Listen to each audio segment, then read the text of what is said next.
key to muscles and wealth. It's Game Day Men's Health. That's right, Game Day Men's Health Studio. I'm headed there today, Dan, my normal Monday appointment. You can do what I do and get TRT 10% off for life. Maybe you're feeling a little down, like that music needs to be. Maybe you need a little fun. juice, a little pick-me-up. Complimentary testosterone test. Yeah. When you go there, they'll just tell you your levels. They'll talk to you about maybe you're fine. But then maybe you're like me. And you're like, when you walk in, you're like, yeah, you're a candidate. Yeah, so if it's been a while since you really knocked the bottom out of that thing, go to GameDayMen'sHealth.com. You can see one of their 9 locations. Go get the levels checked. In DFW. They have a million locations, literally. They do.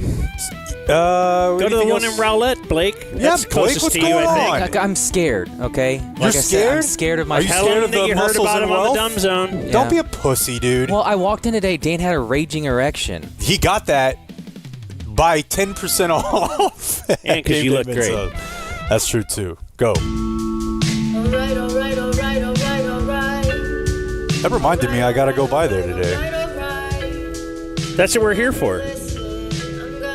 To remind you stuff. Like you might have forgot, who are these guys, so I could say I'm Dan McDowell. I'm Jake Kemp. I'm Blake Jones. We have Foodie CK, Clayton Kimbrough here as well. The online folks seem to like Foodie CK. I just let things happen organically, so whatever. If that's what they want to go with. I can't control the mob, the beehive. I have a desire to call him CKY.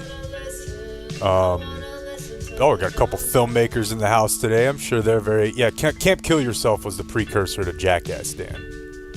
Camp Kill Yourself. Yeah, it was. You could get it at skate shops back in the day. What does that mean? You get what? You could get the tape. They would produce like Jackass DVDs, but it was CKY. It was before Knoxville Corporate did it all up. The real heads. So like what you were doing with your buddies. Correct. Filming it, which we once showed at the Alamo Drafthouse Theater. I was R.I.P. I was recently made aware that there is a I don't know how long it is, 3 or 4 hour video of us recording the 5 Minute Stranger album that you guys had so much fun with. Oh, a little behind the music. That'd be great to revisit. I'll send it your way. Anyway, happy Monday, everybody. I'm feeling great. I'm very happy. I'm just excited. Best I've felt in years. I'm happy to be with you guys. Is it Game Day Men's Health? I don't know. But I'm happy that you guys are a part of my inner circle. I wouldn't want to do this with anybody else but you two. I'm just saying. Where's this headed? What? Nowhere. What's going on? I'm trying to combat. I feel like I've exuded a negative vibe. It's because we're a negative stance. A negative stance. And I'm just trying to tell you that I do wake up feeling great. This is all my fault. Yesterday I felt great. This is so gay. It's we were all my talking fault. yesterday. I made it okay to talk about how you feel, and now our show sucks. We were doing Someone a little used business a slur. yesterday. We were told one slur per Noviello. If we banked a couple of those. Yeah. No, it's but I'll get it. You guys know how I left on Friday. My weekend check could take all week. Well, this is the highest my vibes have ever been. Let's just mention we have some sit-ins. We are not in our Game Day Men's Health studio, which is in downtown Dallas. We'll be back Wednesday.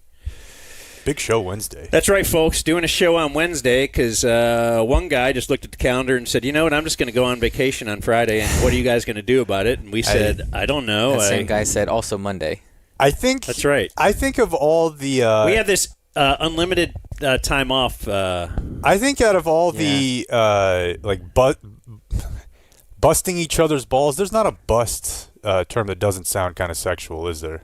Busting each other's ass. The 4-day-a-week thing is off limits. What do you mean? We just have to do 4 shows in a week. Yeah, now, I know. Next but week, there's a lot of business to be done, and you'll be gone on Friday. Business don't stop. But I will tell you this, my kids are not even back from the beach yet, and they're going on Friday, which means we will simply launder a load of clothing from each child bag and put it back in that child's bag. That's awesome. So that is one hack. That's wonderful. Anyway, we are broadcasting live to tape today. And on YouTube, if you ever care to tune in at 11:30 every day, that's when we start. Yeah. 11:30 Central. Most days. Most days we can pivot, but we generally, I think, we can call ourselves 11:30 start time. So if you ever want to see us on YouTube, Twitch maybe? We're on Twitch. What's the other one that you were trying to get us on? Quibi. Kick? Kick. Yeah. You were They fucking pay built you by the whole hour. boat out of Kick. Yeah. Dude, you get so much of the percentage. Twitch takes too much money. Anyway, I don't even know. No, none of that matters. Anyway, yeah, we're high atop my garage today. And we have a couple of dudes in here, Jonathan and Preston.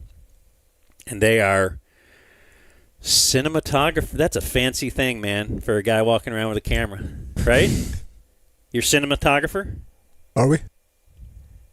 Okay. Yeah. Cinematography and there's We'll get videography. we'll get Preston a microphone after weekend check, but they you guys work on or at least you have worked for Netflix, right? As a contractor, I guess. Yeah. Working on the Jerry Doc and Quarterback. Nice. Season 2 just came out. in the Okay. last, So that'll be a last big little part bit. of our sports talk today, I think, is Oh, yeah. what's the deal behind Did you the scenes. get to meet Alexandra Davis? Is Preston cool with Kip being on his lap? I guess he, seems is. to be. He's- Not tur- not he'll be turning there the away. entire show. He's a very friendly dog. Yeah. The other one is not so much. He doesn't like people, but he likes dogs. He will pick up a works. napkin on you. Okay, so yeah, that's what's coming up on the show, I guess. Do we want to just Wednesday, jump right we got into, Sarah Heppola and Grady Spencer. Mm-hmm. That's a fun one. Thursday, we have a remote. Back I at- really like the little schedule you put out today. Thank you. Is that new? Look nice. New bit? Why did you call it the Ange? It's I a thought it little was. schedule. The Ange Sked. The Jason calendar is for the subbies through email. I feel like that's like maybe a little older demographic. But good listener Angela said we need to put something on social media. Angela. Oh, Okay, that was for not for Angelo. Angelo. Got it. No. I wonder if they know each other. I don't think so. So yeah, that was a part of our quarterly meeting. And that now they can't say we don't listen. Yeah. We cater to our audience. That's right. Whatever you want, we'll do. All the time. Weekend check? I'll go Like first. we start with that? No, well, let's say it's brought to us by By Qualis Qualis. Roofing because we couldn't even sit in this den high atop my garage without Qualis Roofing. In fact, there might be a little drizzle. There was. Bro, need the rain, huh? Dude. What a weekend. I know. A nice weekend rain. It let up enough on Friday to go ahead and get that lawn mowed. I think that's why you're in a good mood. And then it rains over the weekend. Everything's so green and lush. These temperatures in July. Oh, my Are you gosh. kidding? Yeah, and so if you need a roof, it's yeah. Qualis Roofing. QualisGC.com It'll keep that weather off of you. Yeah. But Completely off of you. they roofed the den. They roofed my whole house. And the best thing was, only thing out of pocket for me was deductible. Now, you must have had to haggle with the insurance company. They dealt with the calls. Because I was actually... Unbelievable. We had like a car accident previous, right around the same time. And I was on the phone with the insurance company all the time. And for the same question, 3 days. They dealt with all of that. They take it all out of your hands. They just get you a new roof. It's brand spanking new. They'll just you could try one on. If you don't like it, take it off and put it back. I don't know if they do that. Yeah, I think they have like a Nike ID thing for roofs where you can kind of customize the patterns. Roof test. Find out at QualisGC.com or the phone number is 817-500-9008.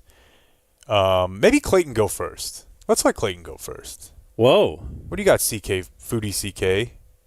He has called for the ball. He called for the ball. Sometimes he'll be like, I didn't do much this weekend. You know me. I And watched we've all TV. played sports. Sometimes a guy calls for the ball, and you're like, I'm going to do this so he doesn't do it again. And you throw him the ball. I'm just kidding.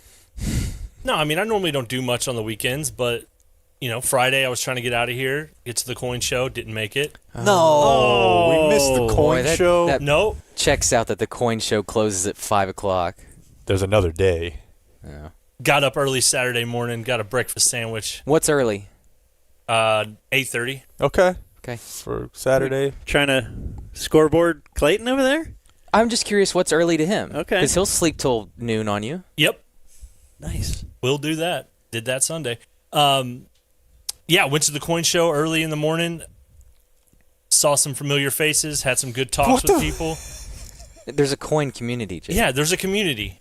And, I don't get to see these people but like once every quarter. Well, how's the state of things? Was that on What's the- purpose? Huh?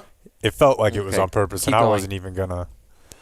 Well, no, there's a calendar and it's split into quarters, and they have a coin show every quarter. That's how calendars work. Ooh, I like it. All right, Spicy. okay. And Just trying to give you credit. Go ahead. then it's say things are good. The price of silver's up. So there's a lot of sales going on. A lot of people buying right now. Do you own silver? Me? Yeah. Yeah. Oh, okay.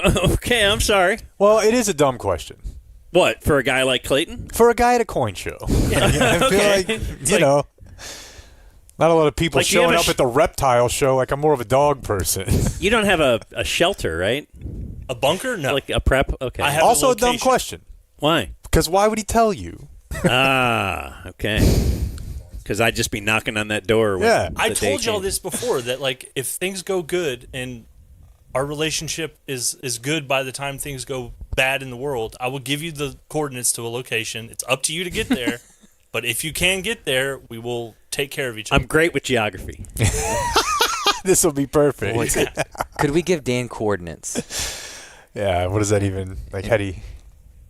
So I he's got a made some phone. deals, Yeah. came out on top, and I figured, you know what?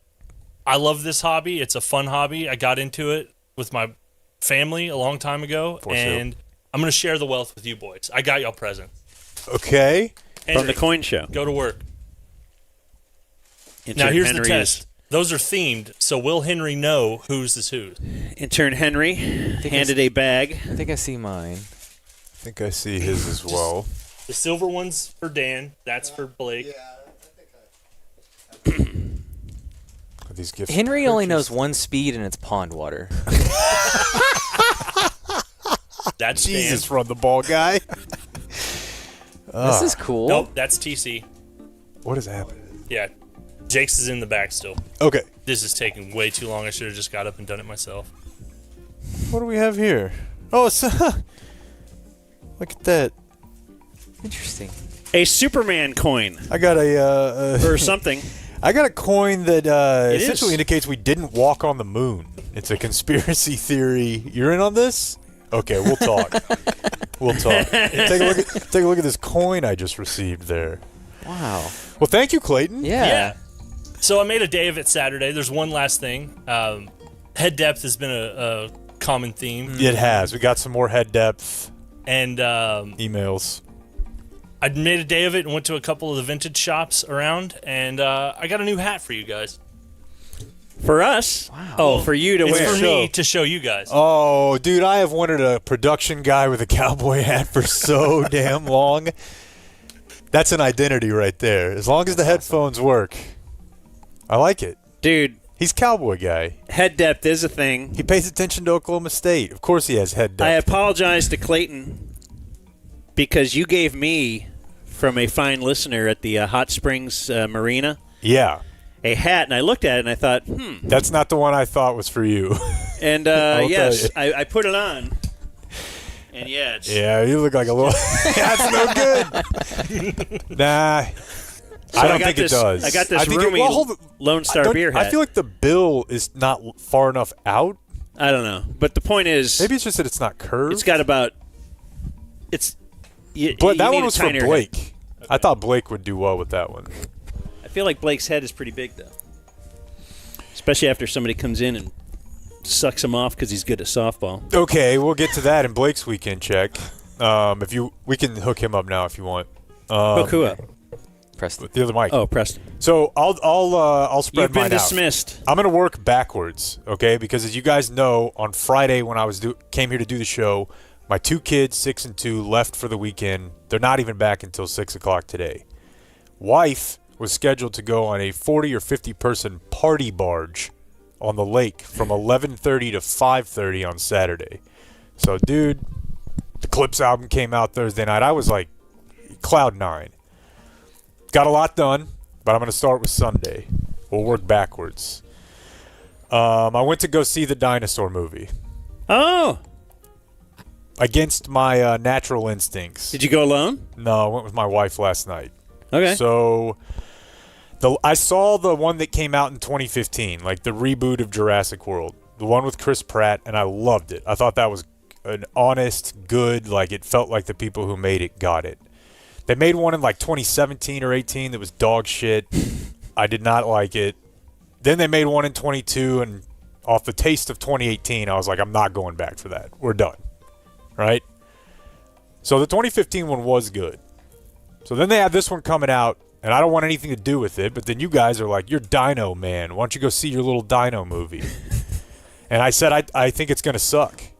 But then I was looking into it, and the guy who wrote the first Jurassic Park 30 years ago, he wrote this one. He wrote the first one and then the first sequel in like 96. So you started getting a little tingly. And I was like, fuck, I don't know, man. This feels like, bringing your first producer back. So I went to go see it last night, and it's horrible. It's a terrible movie. It's like morph into a velociraptor or something. not quite. I don't know. I think you may be. Is that just a meme that I saw? That may be a meme, but she's not like good in it because there's nothing for her to work with. It's just a bad movie. It's just not. It's not good. It's 2 hours and 15 minutes. Was it too woke? No, and I do want to talk about the Superman thing with you at some point, because I've been reading about that a little bit. And, it's like he was always an immigrant right from before. But it's not woke. It's actually, what I would say it is, it's a little more suspenseful and scary than most of them have been. All lady dinosaurs. It's not as, like, the woke thing is there, but not woke. It's just a normal Jurassic Park. You're fighting against corporations, right? Like, there's a greedy money guy. And the plot is they've got to go extract DNA from these 3 big dinosaurs to solve heart disease, right? It's a noble cause. But now we get this nerd involved, and he's like in a moment of like, hey, secrecy. What if we don't give it to Big Pharma and we open source it? That's a word people use now on Jurassic fucking Park. Open source. So anyways, that's the plot. And it's not good. But I did it for you guys. I tried. What I did, fully working chronologically backwards before that, I was driving down Grapevine Highway yesterday, and I saw that Cousin's Maine Lobster food truck was at the Grapevine Food Mart. Don't know if you guys are familiar. Incredible lobster rolls at a truck. They've been on Shark Tank. You told me about that. Like, I don't know. They also have pictures of them on like Family Feud. So somehow this business is nationwide now, but you're not getting lobster in Grapevine. So I sat there and ate $52 of lobster sandwich off my car tray, and was frankly still full, but felt like I had to do it, Felt like it was there. I had to do it. Yeah, it's out of your hands. So what I did earlier in the day, my dad lives out like near Argyle now at Robeson Ranch. It's like a little retirement community. And a lot of times when I see my parents, it's especially him, it's like transactional, right? You drop off a kid, I pick up a kid, we go. We do have phone calls, but we don't go eat anymore with kids. I don't have any free time. But they were gone, so I'm like, bet, let's drive out there. So he picks a lunch place that's in Argyle. I guess I'll leave the name out for now, and we can see how this goes. So the first thing I want to show you guys, because you were really into the picture that I showed you for Father's Day. This is a photo my dad has from when he first got his job. I think this is in like 1978. This is peak Chappie right here. And I wanted so we can put this online. This is when my dad was working in the warehouse, like on the floor at UPS. He got fucking headband, just absolute swagged out of his mind. He's a hot dude. He is, and never worked at another place, so he grinded that all the way through. But so we went to this lunch place that he was real excited about, and it's like a farm to table type place out in Argyle. So there's not that many of those out there. This place is gonna do crazy numbers. We got there at like 10:50. It's a type of place where It's counter service. It's like an upscale type place, but it's a counter service, and then you go seat yourself. So family style seating, you may be at a table with 8 seats, and it's just you and Dad, and then next to you there's a family, right?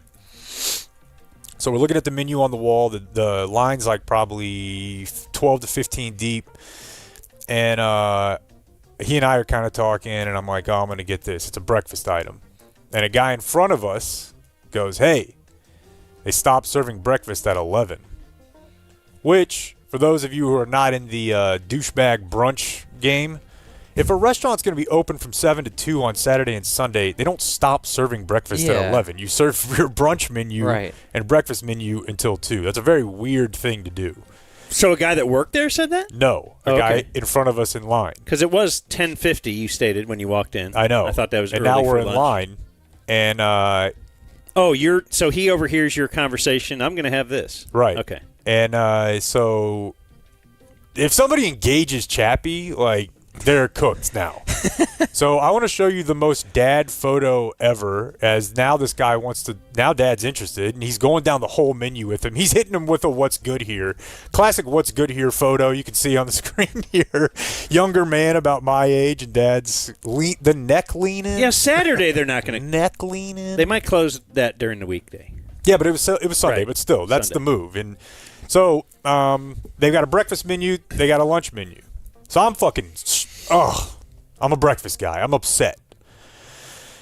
Then I look over at the lunch menu and I see avocado toast with eggs, and I'm like, you know what? That's close enough. Mm-hmm. Like and I look at the breakfast menu and the lunch menu, and it's exactly the same. And I'm like, okay, if it were different, maybe, but it's lunch. So we get up to the counter. It's 11:05, and I was like, hey, I know y'all are like just opened. You don't do breakfast until close on the weekend even? Like, I understand during the week, but she's like, well, it depends on how busy we are.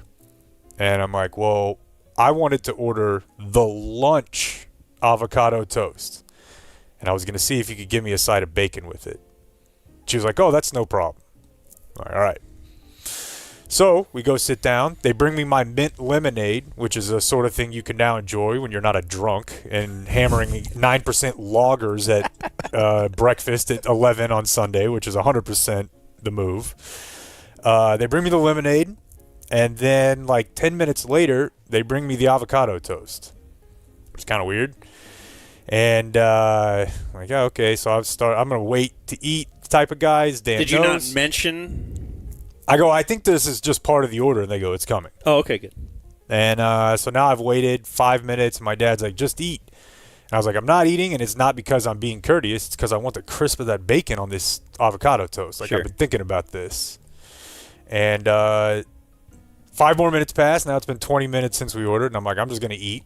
So that takes about 90 seconds. It's fucking hipster avocado toast. I needed 3 more. Now we're at 20 minutes, 22 minutes I've eaten, maybe 25 minutes. We grab somebody. She appears to be a manager. And I'm like, hey, I think we got something going on here. And she's like, no, the avocado toast, that's a quick one that comes out. I'm like, what? We're 25 minutes in now. She hustles off. 5 minutes later, now we're at 30 minutes. I grab her, and I'm like, hey, I think we got a mix-up here, because I think that my breakfast thing, like, set us sideways here. I ordered the lunch avocado toast. I want to be very clear. And she's like, yeah, it's just the breakfast stuff really kind of slows us down. And I'm like, that's not an answer. I don't know what happened. Where's the rest of our stuff? And she's like, it's coming. So then at 35 minutes, they brought me a thing of fries and bacon, and they brought my dad his lunch. And it was really weird. Like, they didn't see the problem. Yeah, why wouldn't you bring out the toast thing at the same time? They were like Stagger it. confused why we thought this was a problem. Yeah. You ordered Then I thought, a like, meal. and I was looking around, like, maybe it's the bacon? But the bacon is not explicitly a breakfast item. And I said that out loud to my dad. I was like, yeah, I think maybe the bacon screwed us up. He's like, no, kid next to you had bacon 10 minutes ago. he's watching everybody. And what I'm doing is managing him from turning into male Karen. You know? I'm like, bro, it's not worth it. Is that possible?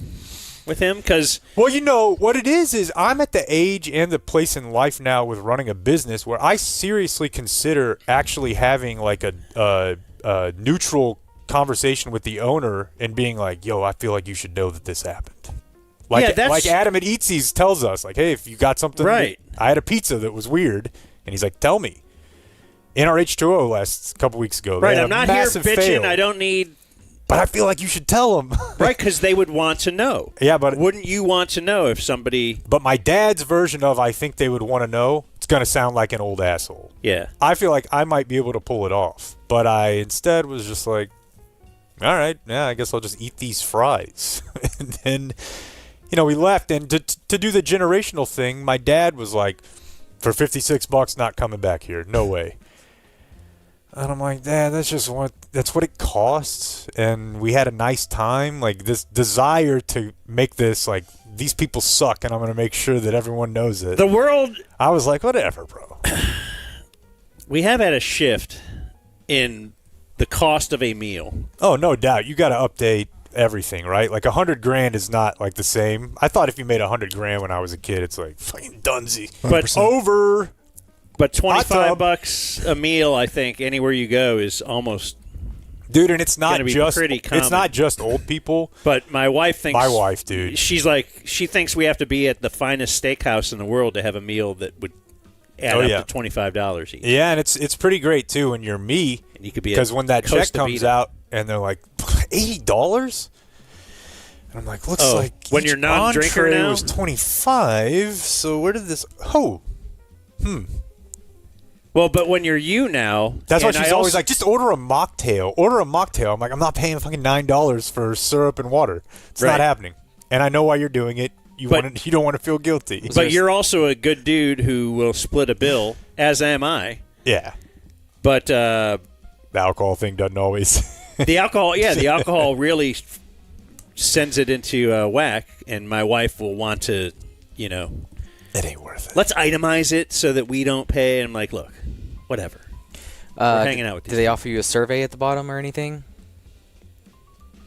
I don't think so. Give us 2 minutes of your time. You could win a $5 million gift card. Go to Yelp. Do you ever get the server that's like, hey, could you please fill it out? I Like, do, they and I beg don't. you. I do, and I don't. Yeah. I do and I do. I complained to a survey this weekend. That's Complain to a survey. Yeah, because oftentimes they'll give you free food, which is really my end goal. But I also need them to know that Jesus, their dude. employees suck. Uh-huh. Like this place I go to, they are so overwhelmed by so little, it drives me insane.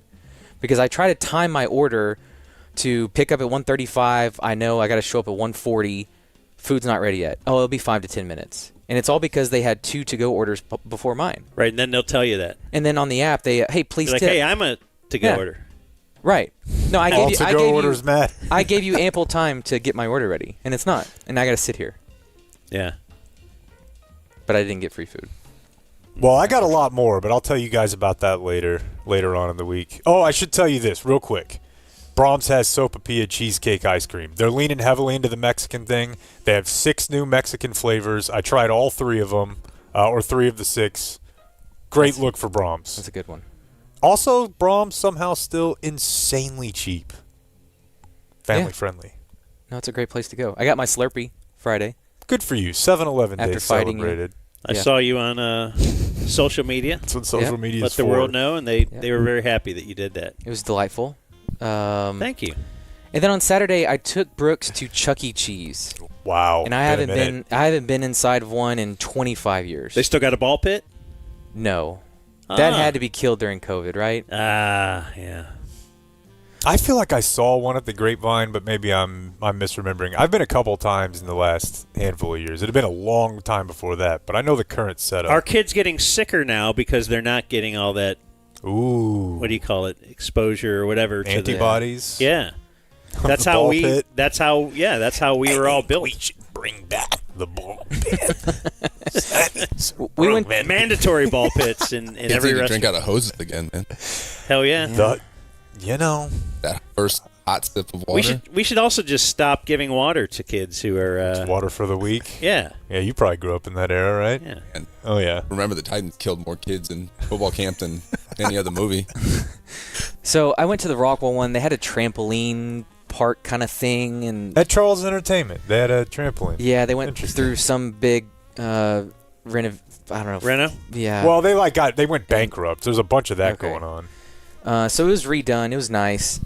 I walked in there, and I guess they got to put a stamp on your hand as soon as you walk in and as soon as you leave. I was confused by that because I hadn't been in a long time.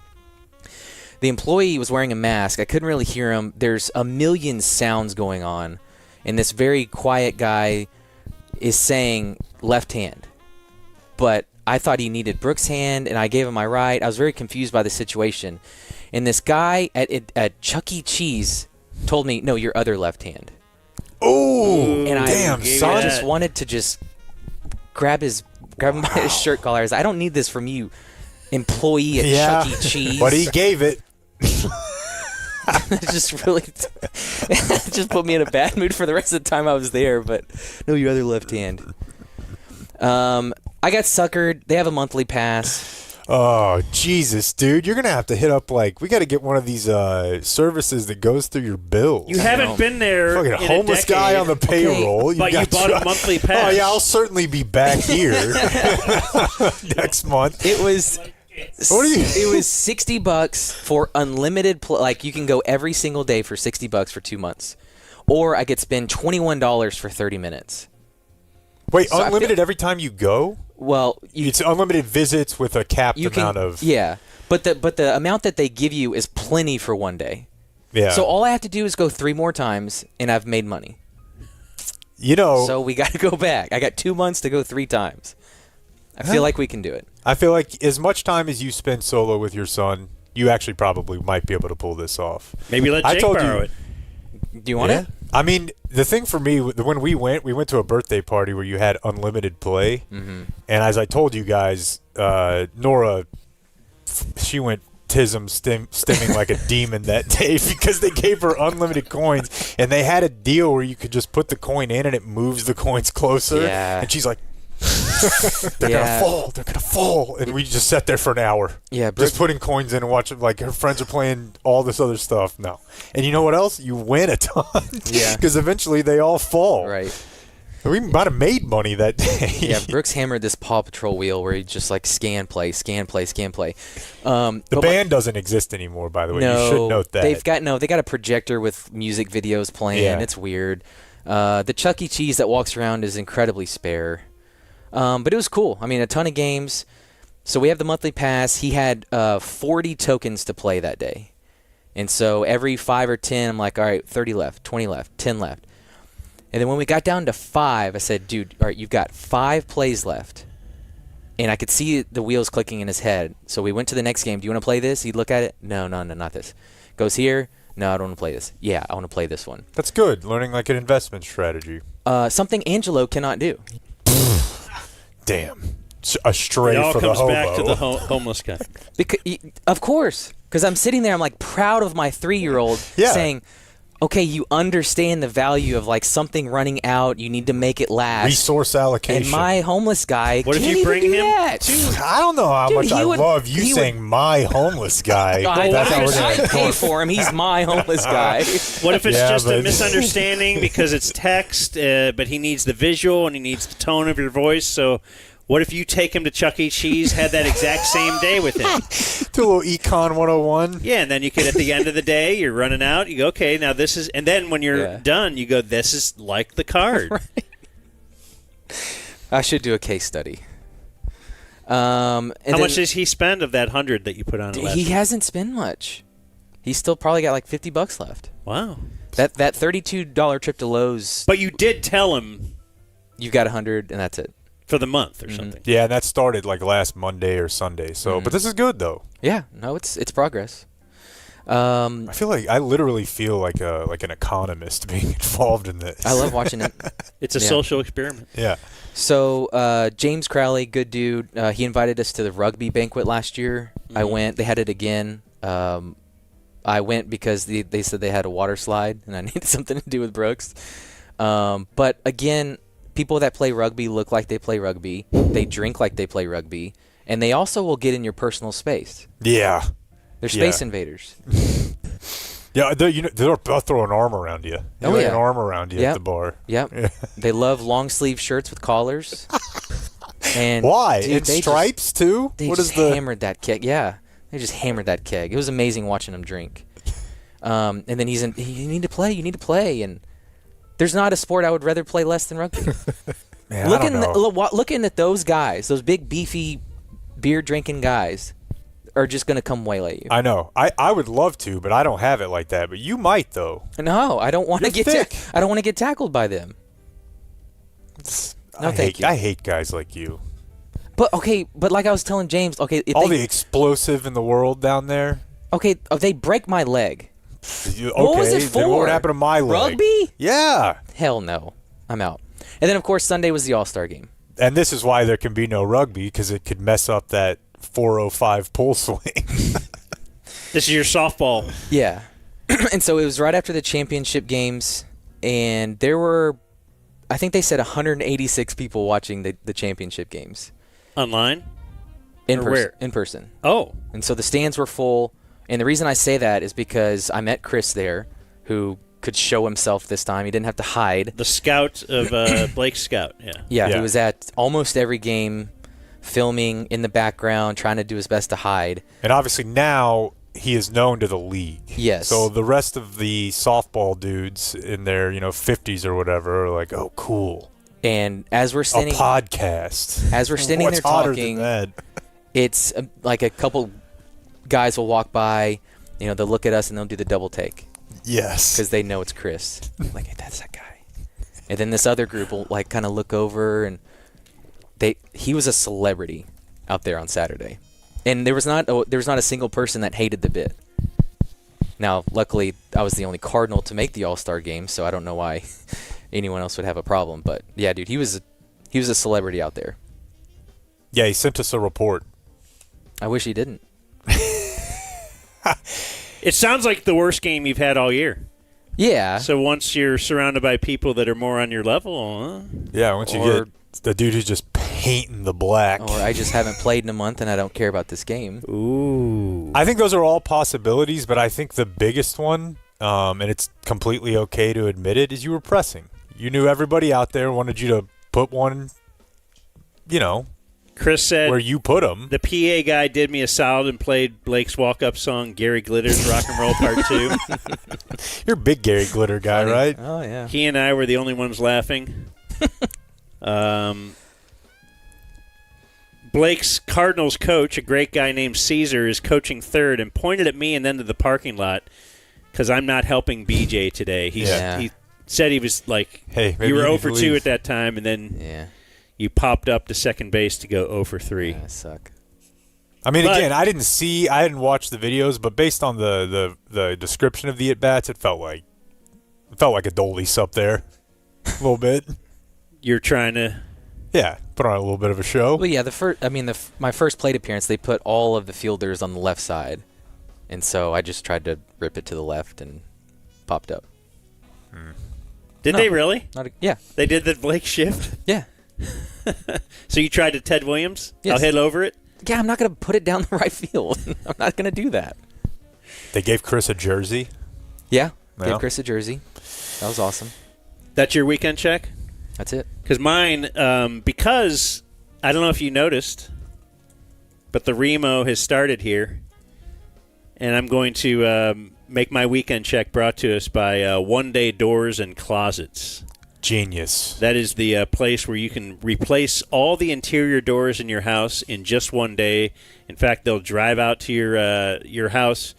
They've got the van or the truck out front, and with the 3D, what is it? The technology that they got to the measuring technology, they can make the digital blueprint right there. That's why it's One Day Doors and Closets, because they can do it all right there at your house. You can save 30 to 50% compared to those big box stores. F them big box stores, we say. Sure, yeah. This is the dumb zone. And the horse they rode in on. Am I right? If it's different the right colors, thickness. These are super, super sturdy doors, and they'll hook you up with a deal right now at onedaytexas.com/promo30. Buy a door. Cabinet grade paint. You don't want that. What are you looking for? Paper towel grade paint? That's the worst kind of paint you could ever have. Anyways, the doors could use a little upgrading. So Handles, hinges, it includes everything. it's if you're remodeling, solid. Gift coming up, maybe for the wife. onedaytexas.com/promo30 will BOGO you a door. What'd you do, Dan? Did you give their number or no? No. It's probably on the website, but it's right. on. Yeah. Okay. What did I do? All right, so yeah. Just started the remo of the den. It's going to be a little bit of a process. Oh. But I want to redo some stuff now. Like Clayton, his suggestion is we should gut the whole thing, take a month off from the den, and then, which might happen someday. But right now, I'm just trying to make it a little more aesthetically pleasing, and maybe able to move around for the games and all that kind of stuff. I got a new table here. Don't know if you noticed that. Mm-hmm. This is new. I did not. That's okay, the old this table. is good I'll for be me though throwing on the that home away. front because my wife thinks that's only at home, and I'm like, no, I just don't notice anything anywhere. I cleared off the entire back shelf and put only things up there that have been given to us by DumbZone listeners. Okay. My plan is to clear off all of the little cubby holes in that shelf as well and put only DumbZone listener stuff in there. Maybe even take some pictures off the wall and put just, people have given us so much stuff. And it's just time for a change. It's time for, like I said, a remo. I was even thinking of, remember Betsy who has helped us out with so much stuff? Mm-hmm. I feel like she would be somebody that would be able to help visualize what doesn't she feel like an organizer and just someone who would I need like a didn't you say your wife might be able to do this? Walk in here and help, because I can't visualize anything. I don't know what's going to look good. Yeah, that's her game. So I think it was what she wanted to do as like maybe a late in life career until she did it for our house and then decided maybe I just want to do this kind of on the side. But yeah, she can hook it up. And then we bought a new fridge for the Game Day Men's Health Studio. Hell yeah. And I moved this fridge, so now you can lean back. It's not behind you anymore. Yeah. But I was thinking maybe we need the Game Day Men's Health Studio fridge in here and that fridge there. Feels like stuff we can talk about. I don't know, because we need these guys to be able to grab a Lone Star beer if they need to. Yeah, somebody asked the other day. Somebody asked at the studio.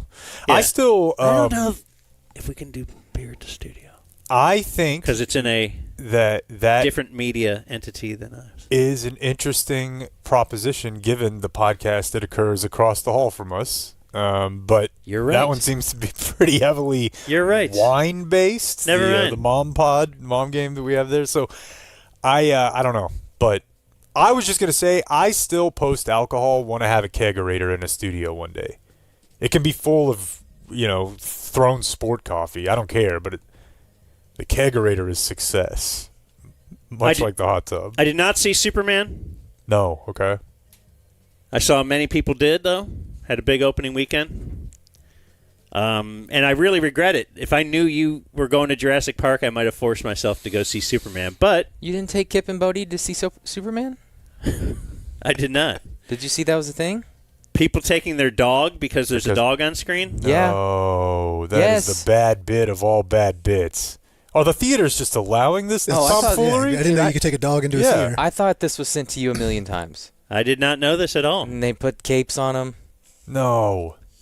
I feel like, and I don't know, maybe this happened already. I feel like we were already clawing it back. But of things that could be back under Trump, one of them should just be like, let's tighten the service animal thing a little bit. No? I think they have. I think probably that's already. They've already walked back a little. You can't take a duck on a plane anymore. But at one point, I think you could. Just feeding gay marriage, slippery slope guy. We're going to marry, what are you going to do? That's why Mary bottle of soap. Tim Ryan got in trouble because he was mocking the person that took their mini horse on a plane. Oh, yeah, the on Fox 4. Yes. Yeah. So this will lead us into sports and talking about the QB show and whatnot on Netflix. But I did watch a bit of TV though, and I've been watching World War II in color, and I'm realizing I have read like the Rise and Fall of the Third Reich, which is awesome. But there's just a lot I just don't know, or maybe just forgot. Like, you ever like read or watch a thing on D-Day? Yeah, but I mean, there's probably always more, right? The stuff we did, like what I didn't realize, it's like a game where, don't they in college football, they'll have like 2 coaches sending in signs, but one of them's fake? Oh, way more than 2, yeah, but sure. Do they really? Dummy signs, yeah. Yeah. Well, that's huge in war. And I guess I never really realized that or thought about it. You know, when I would say the first time, and this is just top of mind because it's the only book that I've read in the last year, so maybe the last one, is that's big in Guns of August. Is it? Yeah, because they were like doing stuff where they were just canceling each other out on top of each other. Like, well, we did that, so they're going to do this. Now we know we have to. It was all just like this parallel. Well, BS. The D-Day invasion was certainly one where they did a lot. So they, number one, like in, I guess, getting across the channel or whatever, they secretly somehow laid an oil pipe, oil whatever, so that they could fuel up once they got close. Wow. It was really weird that they secretly did that at night. And then they were trying to throw them off the scent on exactly where they were going to land. Like, it was, I guess, enough chatter that, and Germany was kind of reeling, or, you know, something was clearly coming.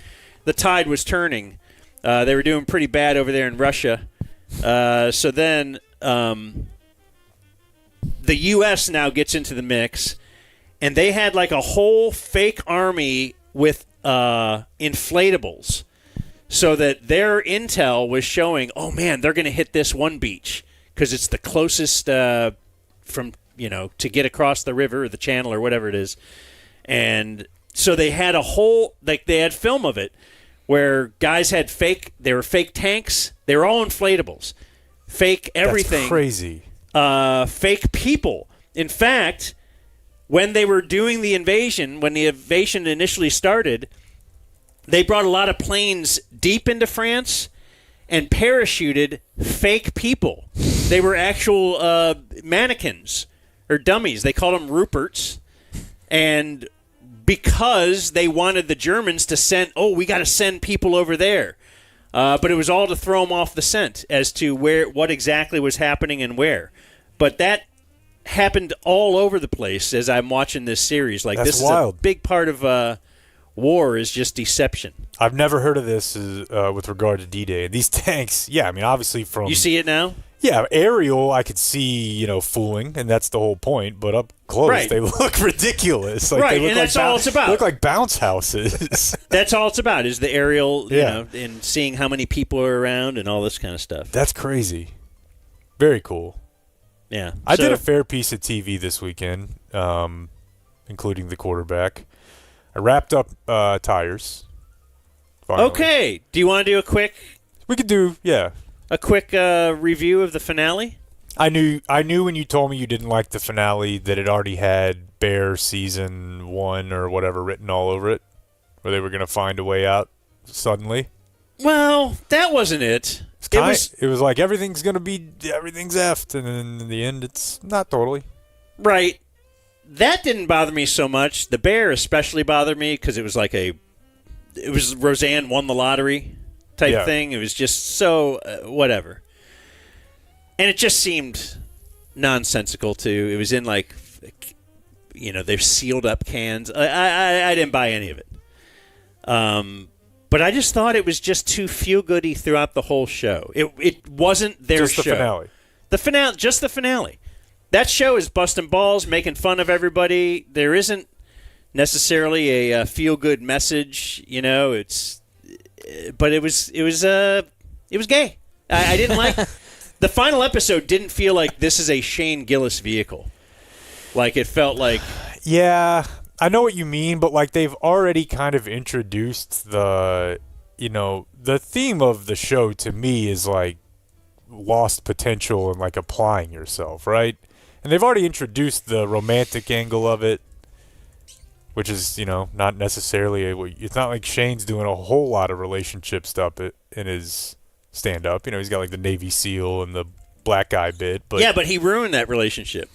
Yeah, I guess... that didn't turn out but with you a can nice tell, bow on it. You can just tell throughout the second season they're doing, like, you could have done more. Like, you could have been you've applied yourself. You don't want to do anything. You don't want to try at anything. You don't take life seriously. So, I don't know. That wasn't in the first season as much. They kind of touched showing feel up the and second. looking kind of hot. It's like, that's not this show. That's not who she is. Yeah, and the other thing I think about that show, maybe you guys have a word for this. It's probably very basic. The thing that sometimes drives me a little crazy about it is it has Silicon Valley disease, where every episode you're just like, God, this is going to go horribly. Like, everything they're doing, the plot so well, like the blocks of the plot, where it's just, they can't ever do anything right. It'll look like they will for a second. Shucks. Again, they didn't. I like the studio. I think I have one left. I watched 2 more this weekend. Oh, that's a bit maddening to me. Okay, so I like the studio. Have you guys watched that? I have.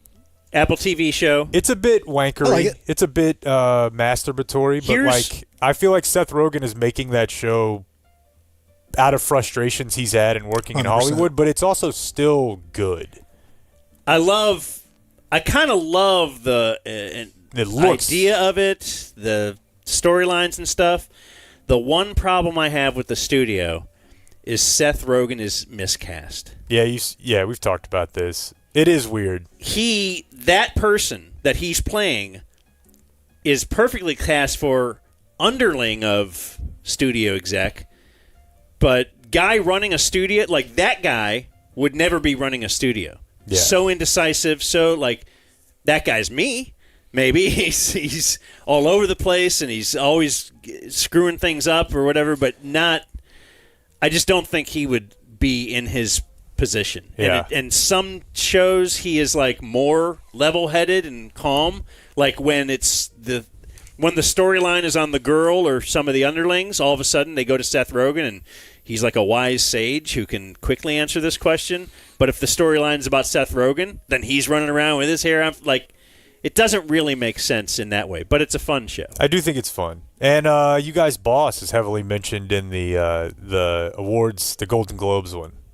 He's trying to get Zoe Kravitz to thank him in his speech, and it's all about the Netflix guy, Ted Sarandis. And he's like, Jesus, like, how do you get all these people to thank? That's the last one I watched. That was great. And he's just like, how do you think? It's in their Sal contract. Silverstein or whoever. That was a funny episode, but he's like, why else would they thank me? Right. He's like, you're a bean counter. And I don't know. That was a funny one. Right before my kids left, I watched Madagascar for the first time. I think I told you guys this. It's referenced in a clip song. And in the lead up to the album, I was listening to a lot of clips, and I thought, life is watching Madagascar with your kids. And this line jumped out at me. All right, play. Okay, let's make a good impression on the people. Smiles, everyone. Let's get it together. So this is For Animal Friends. The best you can do, Melman. Oh, I'm not smiling, it's gas. Okay, well, great. Let's make gas look good. They're about to enter a party, these 4 animal friends. One of them is voiced by Chris Rock. It's not people. It's animals. California animals. Dude. This is like a puppy party. I like to move it. All right, so you heard the phrase that pays in there. It's like a puffy party. And I just wonder how many, obviously it was referencing I thought you said song. puppy. I did too. They too. No. Well, it's animals. California animals. Dude. This is like a puppy party. I heard Puffy that time. Okay. And it's it makes a lot of sense. It's Chris Rock. Yeah, It's, yeah. And also that used to be like the kind lead of a monkey or whatever this guy is, very Diddy. I like to move he's it. super I like creepy. To move it. Yeah, Have you ever seen the movie? I like to move it. He has a very Diddy-like control over the party. He does a lot of raping in that movie. It's it almost makes it seem like he's Diddy. good movie, as I recall. Not bad at all. Super good. Not bad at all. When did it come out? Like 06, 07 maybe. Boy, they were early on that. And yeah, it's been referenced in rap songs for a long time, but it's just funny. A kids movie, they're like, this is like those oiled up rape parties. Well, kids are learning much younger these days. They are. So I was messing around on the weekend too, because you know how we did those. We had a couple of guys do testimonials, like Qualis, like videoed a couple of testimonials and talked about how many roofs they've sold based on the what is it, ROI, right? Like the return on their investment into advertising, and they've gone 5x, 10x. I don't remember the number, but like it's really worked well. So it was so cool that these guys did these little videos for us and just talked about how well the advertising's working. Hopefully, then our salespeople can use those videos and give them to another business and say, look, these guys, they're tons of roofs or tons of Vax of air H. conditioners. Like Travis at Community Mechanical. They're like, seriously, your leads are great, your people are awesome, and then there's word of mouth from our people to our other people, and the word of mouth of how great community is for them and all that. So it really works well. So anyway, I'm listening to this and thinking about sending it to a couple people I know. And I'm like, this doesn't sound right cold. Like there's nothing behind it. And so I made one of these with Jake in mind too, because just the way Travis was talking, I thought he was being too sappy about how much he loved us. We started advertising with the Dumb Zone because we had reached out to people who were already advertising and had asked about their experience. We knew the connection that the Dumb Zone had with its fan base, coming from the ticket and from other podcasts. And like, doesn't he sound like he's a little too... what could be a valuable investment to us that was not only cost effective, but matched up with our values of caring about our client base. We match up with values. Core values, like we like this part of the house to be cold. Oh, here's a good part. And we like this part of the house a little warmer. The values matched up, and then talking with other advertisers, we then felt that the cost-benefit ratio also made sense. Cost-benefit ratio, how much bro. we had to spend, even though we were a new company. CommunityDFW.com. Something that we wanted to do. And ask them about their core values. Only money that we've actually spent. They are good dudes. On advertising, and it's been by far our best avenue that we've researched as far as getting return. Return, cost benefits. What's their number? Like 469-667-7290. CommunityDFW.com. Yeah, it's our HVAC. We got a community sit-in coming in here tomorrow. HVAC company. So yeah, if you that's the move. Just at least get to preventative maintenance. What are you doing? Get it! I had preventative maintenance, and it saved me a lot of money on my AC system because it gets you 10% off your big purchases. Spot's over. Oh, yeah. I thought that was worthy. Oh, yeah. Now we're doing sports, and that leads us into, I guess, talk with these guys here, Jonathan and Preston. Have I met you before, Preston? I don't think so. No? Okay. Possible, though. I just feel like I have. Bald guy things. We all look alike. Bald empowerment. When you first started going bald, did you start going bald, or did you just choose to shave your head because you looked kick-ass? High school, was thinning really bad in the front. Oh, no. And I was just one of those guys that was like, not going to hold on. I'm not going to do the... How old are you now? 40. Okay. But I started shaving my head at 20. I wore a half, 2 years, and then I was just like, it is what it is. So I had a theory working with Bob all these years. Bob Sturm, you're familiar with Bob Sturm or no? Okay. I worked with a bald guy who went bald in his 20s. Yep. I worked with him for many years. So many years that sometimes we'd meet someone that we met 15 years ago. And they'd see Bob and they go, God, you look great. You haven't changed a bit. Because he was bald when he was in his mid-20s. He's still bald when he's 40. They think he looks great. And they'd shake his hand like, I haven't seen you since whatever. And then they'd turn to me and go, oh hey, good to see you. Because I look way different. Now I'm bald or gray or this or that. And but I would like to go back and tell 20-year-old you, because certainly you're self-conscious about it, thinking my life is over, this sucks. Yep. But 20 years from then, you're going to see people that are going to be like, you look awesome. You look the same as you did when you were 25. It's a tough acceptance road for sure. Yeah. And then the first time you shave your head, I mean, everybody does the same thing. The first time you shave your head, you don't go the full the full Mach 3. Like, you get a little, you buzz it. maybe an island for a while. Not that, you just, you do like a 1 or whatever, because you don't know what it looks like under there. Sure. You don't know how your head's shaped because you've had hair your whole life.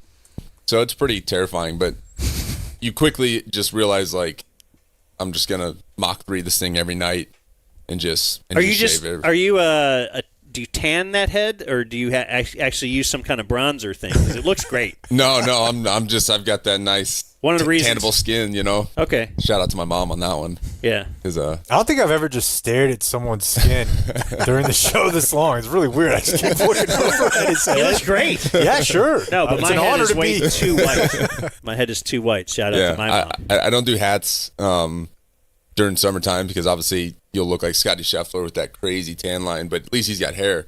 Yeah. But if I wear a hat for more than 10 minutes, you'll have like that hard tan. It's just not a look, but yeah, it was starting to go bald in high school is pretty tough, especially when you're like really awkward. And I graduated high school like 140 pounds, and for reference, I'm like 225 right now, so that's a big gap. Yeah. You'd kick the shit out of little you. So how did you guys both get into the game? You said you've been working together for like 10 years. I want to talk about the quarterback, want to talk about the Jerry show, but I'd also kind of like to know how you both ended up where you are. Yeah, mine was by accident. Well, where are you? Let's just say that. What are you? What's your title and stuff? What do you guys do? So we're both contractors. We work for ourselves. Yeah, but freelance cinematography. Okay. Yep. So we shoot commercials, documentaries, branded work for companies, stuff for athletes personally, things like that. So yeah, I mean, you got an LLC? S Corp, man. LLC's for losers? Yeah. Okay. Yeah, you got to get S Corp. Amateurs, yeah. Yeah, okay. A lot better for taxes for sure. Okay. Yeah. We'll look into that. Yep. We get into everything real late. Yep. Yeah, S Corp is definitely the move for taxes. But you guys have a little thing together? No, we keep everything separate. We just found, I mean, I've seen over the years, like, people that go into business together, it's like a band. Like, at some point, they break up, right? Ooh. And the problem is if you have stuff tied together and somebody just kind of dips out, like, you either have to buy them out or you got to figure out what that looks like. So we always just found it's easier to just do your own thing and just hire them when you need them, which is pretty much every time, but it's just cleaner. Okay. Yeah, and then we do a lot of work, not a lot, but we do some work separately. And so it's like, if you have a business together and he goes and does a shoot that I'm not on, do I get part of that money too, or how does that work? And then insurance and all that crap. So yeah, we found a good balance. But we got into it just complete accident. No school or like film school, anything like that. Yeah, it was just hobbies. He got some dogs and wanted to take pictures of them. I was doing some graphic design and like some audio engineering, stuff like that back in the day. And yeah, I was just a corporate stiff in sales, and my wife and I got a dog, and I was like, I just want to take photos of the dog.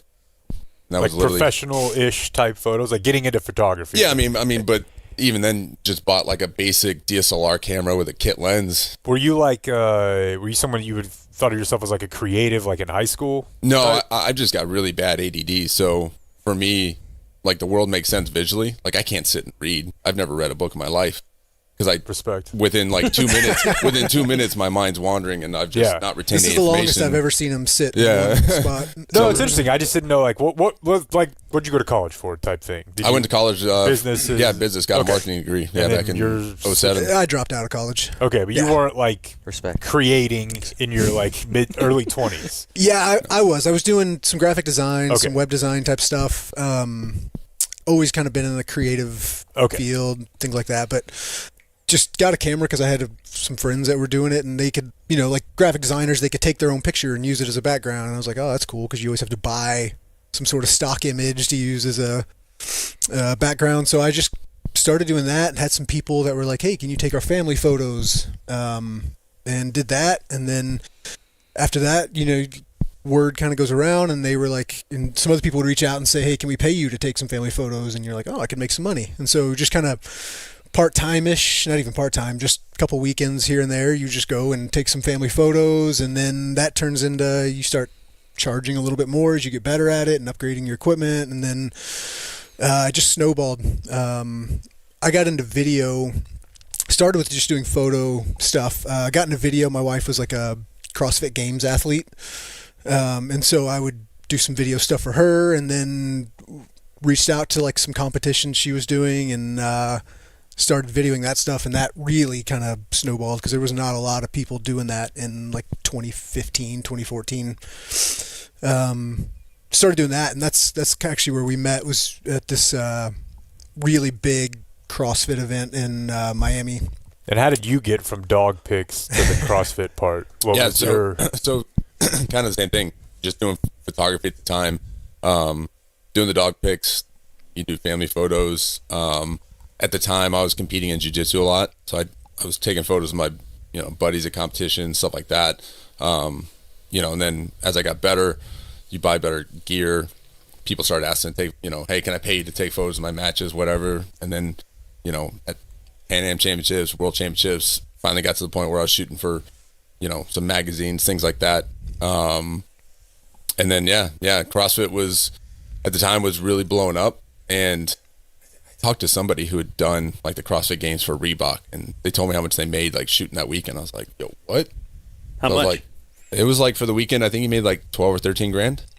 And I was like, that's way more than you had ever made in a weekend. Okay. Oh yeah. I mean, and even, corporate job, it's like, even with a good salary bi-weekly, you're still making, the time, 2,500, $3,000 every 2 weeks. I was like, man, I can make, it's like 3 months salary, if you go shoot it. So my goal was to get into CrossFit, to try to get in front of like bigger brands and stuff like that. So I just started kind of the same thing, hitting up competitions. Had a buddy at the time, he was at a beverage company. I was like, they were sponsoring a big event. I was like, hey, can I just come shoot for you guys for free? He was like, yeah. And then that kind of took everything off. It's awesome. Yeah, so it's just, great story. Just being willing to show up, like most people, they ask for something and then they're like, well, how much is it going to pay? Versus I've always just been like, hey, can I show up? And I'm not asking to pay me anything, just because I had an idea of where I wanted to go. And you're not going to go there if you're, trying to make demands. Yeah, exactly. Sure. So it's, that's how we met. And then we met, I was running the video team for that, and you were doing the photo team. And we had like these kind of Connex box office trailers. And so like the video team's on one end, the photo team's on the other end. There's probably 10 to 15 people on each side. Yeah, it was pretty packed. Yeah, and he would always come sit down on our side, which was weird. Like nobody did that. There wasn't a lot of cross-pollination, and we kind of met and talked a little bit and realized like we both hate everybody else here. So he came and sat down on our end because he hated all the other photographers. Yeah. I would just like sitting there by myself and edit and do some stuff, but I didn't really like anybody else there. Yeah. So we could, for some reason, we could stand each other, and then we ran into each other in Austin the week after. There was another like CrossFit thing. My wife was competing. I was just there, and he was doing photos, and we saw each other. And we're like, oh shit, you're Across here. the room. Yeah. No, Nice, literally, man. he stands out in a room. Yeah. And I got red hair, so people remember me. And then realized we live like 45 minutes away from each other. You never talked about that in Miami, but like, and then I think it was pretty close after that. We just started kind of running together on a couple things. Yeah. Yeah, it was like that February. I had a job come up in Boston and grabbed him because at the time I wasn't doing video. What was it? Are you guys familiar with CrossFit at all? Jake's a big CrossFit guy. No, I'm a Bobby Stroop guy, Okay. so I'm not allowed to be. So like kind of like the heyday of CrossFit. People who know CrossFit will recognize these names, but like Katrin Davidsdottir from Iceland. So we did a shoot with her in Boston because she was based there at the time. And then I had a big project come up with Matt Fraser, who ended up being I've heard that name. Yeah, he's like the CrossFit GOAT. He won like 6 in a row. And so I had jobs with them, but they were requiring video. And at the time, I was just starting to dabble in video, but I wasn't competent at all. So I was like, I need somebody to come run video. And at this point, do you still have the corporate job? Yep. Okay. So I was big time, like kind of. Luckily, I was in sales. At the time, I had a job working for a big industrial manufacturer, and I covered like 12 states. So I wasn't going to an office, so I can kind of just sneak away. And when did you eventually cut bait on that? That was April of 2016. Yeah, I was looking at my calendar and was just like kind of doing the math. I was like, if I don't book anything else the rest of the year, I'll make the same amount as I will in my corporate job. And that's if I don't book anything else the rest of the year. So I was like, if I wake up in 10 years and I didn't try, I'm going to hate myself. So for me, the fear of regret has always trumped the fear of failure. Sure. And I was like, I can get another job. And so I just said, well, screw it. I'm just going to quit my job and just give it a go. And did you have a job to quit around that 2015-16 time? Yeah, I was probably, 5-6 months after you. He quit, and then I was had a kid, wife, and so I was a little more hesitant to let go of some of that guaranteed money. Sure. But it just hit a point where it was like, I'm working all day, and then I'm staying up till 1-2 in the morning, editing, doing all this other stuff. And it was just like I hit a point where it was like, I either got to quit this or I got to quit this, Yep. And then just through, I mean, he's much better at business. He's really good at business. I'm awful at business, but I trusted that he had some idea what we were going to do. And so, just quit and went full time with that and never looked back. So when Netflix reaches out, kind of tell me how that happens. Was that like the next step in the progression, or was that like a holy shit, this is a levels up type jump? Where were you when that happened? That was a while later. Yeah, it's like the progression isn't that quick. Basically, when did you first start with Netflix? And it's not actually Netflix. Yeah, Omaha or no, it's So the way I got into that was Yeah, how'd you get into the QB show? Okay, so let's start with so I met Bobby Stroop back in 2017. He opened up APEC in Fort Worth, and I was on a shoot in New York for a buddy doing some work for his gym, and one of the people we were photographing was a Nike trainer, and so I was just talking to her. You talk to everybody. She was like, "Oh, I got a friend opening a spot in Fort Worth." I was like, "Oh, cool." She's like, "I'll connect you guys." And it turned out to be Bobby. So I meet Bobby a couple weeks later, and he's getting close to opening APEC. He's the Mahomes guy, right? Yep. Yeah, Bobby trains Mahomes. They had come from Tyler, but they were opening the gym that I first started going to back in 2017. That was their first place. It's still the only place in DFW. Was he connected with Mahomes at that point? He's connected to, since they were 9 in Tyler. Their spot was coming from out in White House, Tyler area. Okay.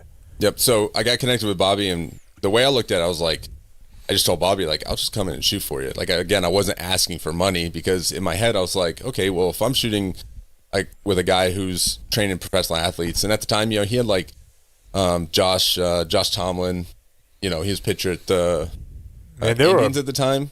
Like Syndergaard was in there fairly often whenever I was there. That was after. So I mean, at the time he had like AJ Minter, but Minter was still in like AA.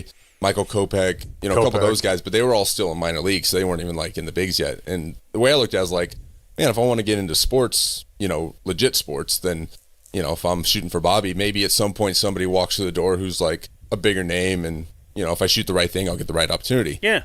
And sure enough, off season rolls around in Patrick's second year, meet Patrick, and he wasn't Patrick at the time, and just did stuff for them. I'd give him photos and video and be like, you want to post them? Great. If not, no big deal.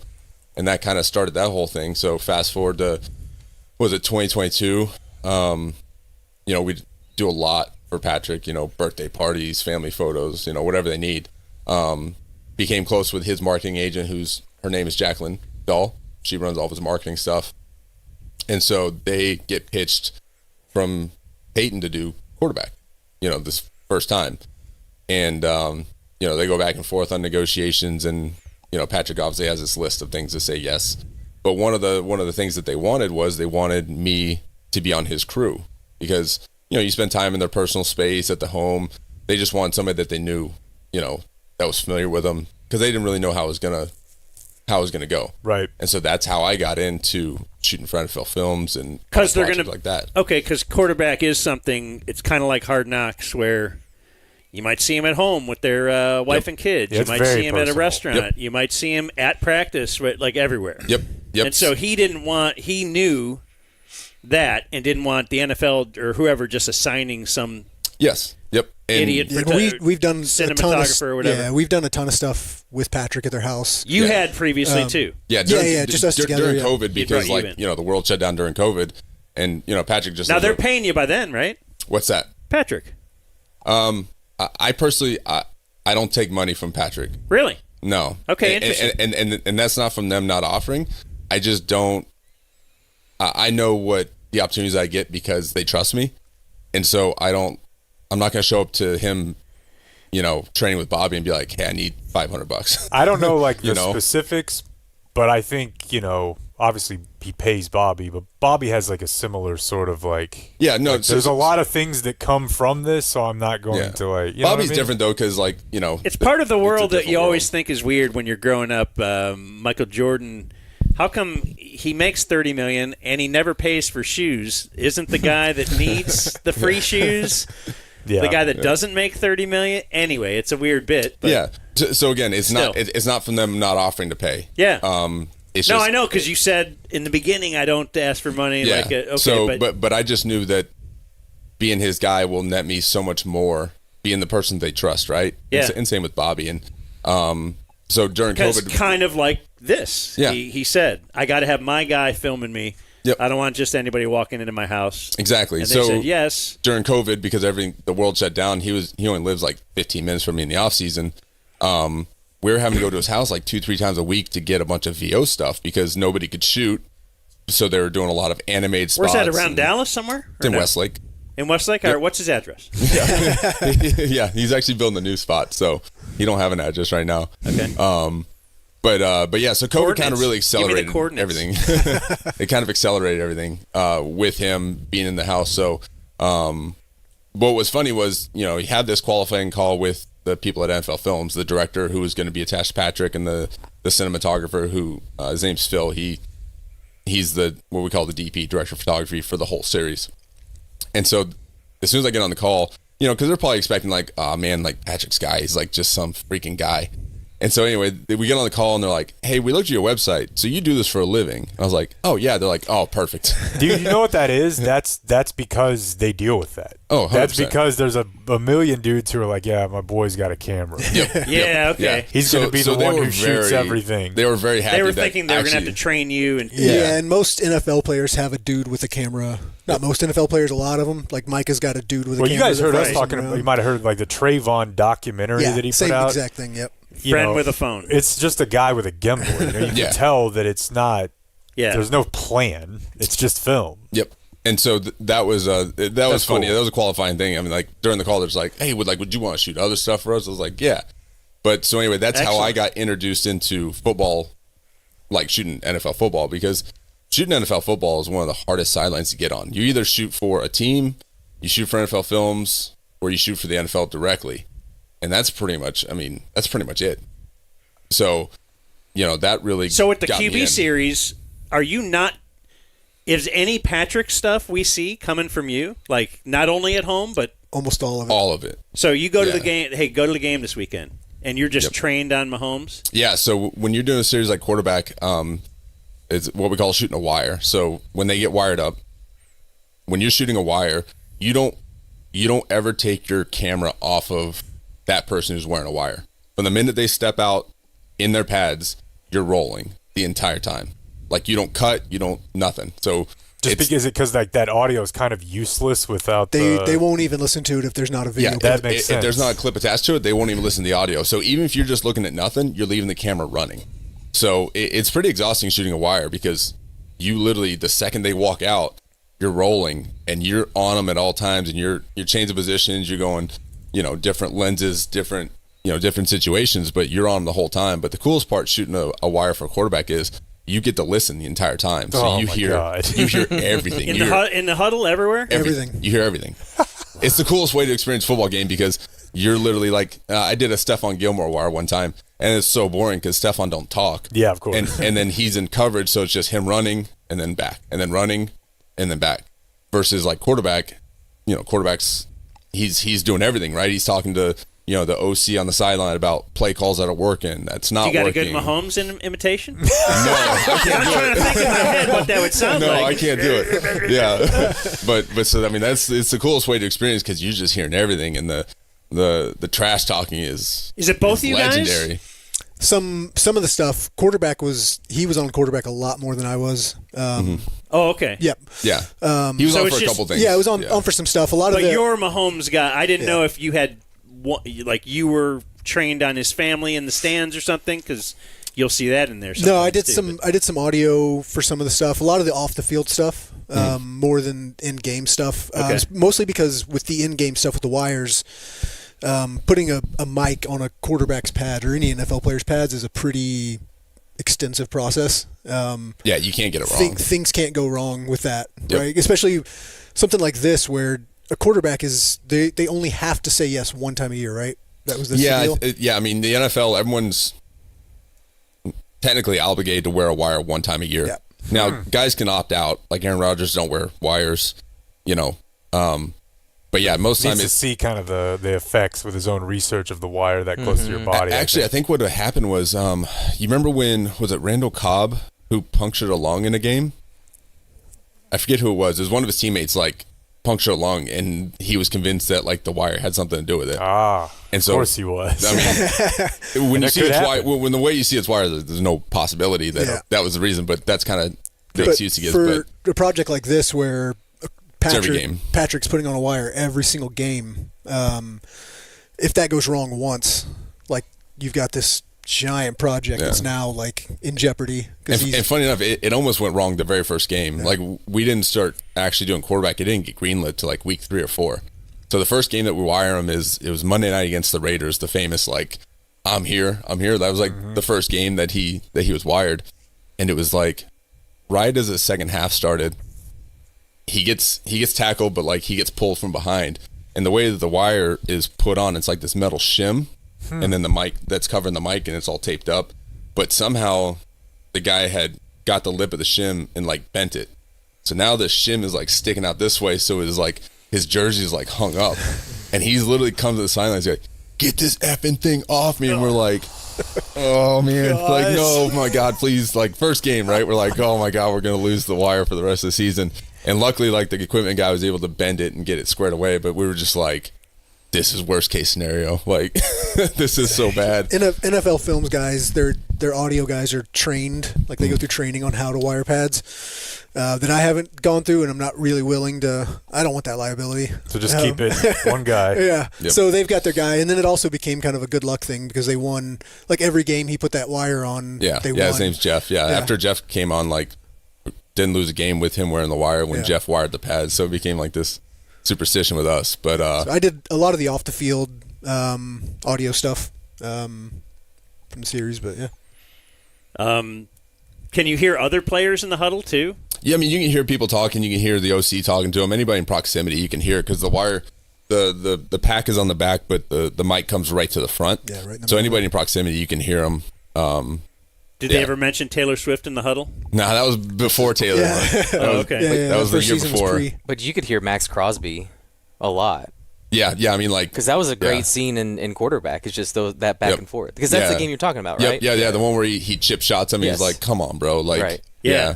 But it's funny because Patrick basically blacks out during games because they would send him the wires afterwards. The director would put together a melt of 45 minutes, and he would just be cracking up because he's I don't remember saying none of this. Right. So he loved listening to wires because he's I don't know what the hell I'm saying. So he gets Are you keeping notes during the game, or do you go back and watch the whole thing again? So I'm not on the post side. I'm just shooting, but the director will make notes and stuff if he's on site. But a lot of times, the way it works in NFL is every quarter a runner comes out and pulls your card. So every quarter you're dumping your card, and they're uploading that footage like live. So because you think about how many games there are every week, and then how many cameras and how many shows they have. I think right now they have like 7 weekly shows. So they have to start cataloging everything like on the spot. So everything has to get uploaded back to corporate, and you've got a team of people that are ingesting it, tagging, listening to wires, doing the transcript for that. It's crazy. You ever seen crazy you've seen the Randy and the trailer South Park meme, right? Yeah. That would be Dan if he walked in and saw how organized the NFL's archival and back end system is, because it's got to be the best. How much data do you think the NFL has? I mean, active? I don't even know. If you had to guess, how many? I would just think it has a word that I don't know, like the word before byte. It's accurate. Yeah. It's around 50 petabytes. Which is a petabyte is 1,000 terabytes. Okay, terabyte is like a lot of gigs, right? They used to be like holy shit. Yeah, $200. You can get a terabyte. Yeah, that's insane. So and because of the amount of data, we still, when you're shooting NFL games, you shoot everything at 1080. It's not in 4K. Just baseline. Yeah. 1080p resolution. Yep. All right, I want to hear about how you got into or the Jerry documentary too, the Cowboys documentary. Let's give love to Fairlease, fairlease.org. That is our auto leasing company. Oh, we were talking about Travis at Community Mechanical before. He actually reached out to them to replace their vehicles, so they lease their vehicles now at Community Mechanical. Fleet? Their fleet. So they used to lease fleet accounts through what's the other one? D&M. But Fairlease, much better deal. In fact, they bought them out of their lease. So if you own a business and you got a couple of trucks, maybe you want to lease them at fairlease.org. Or maybe you're just a regular old schmo and you need to upgrade your vehicle sitch. They'll help you out as well. They're backed by the credit union of Texas. So you're supporting Texas when you support Fairlease. Make it easy. Do it right there from your phone, wherever you'd like. They can deliver that vehicle right to your doorstep. Check them out. It's easy to do at fairlease.org.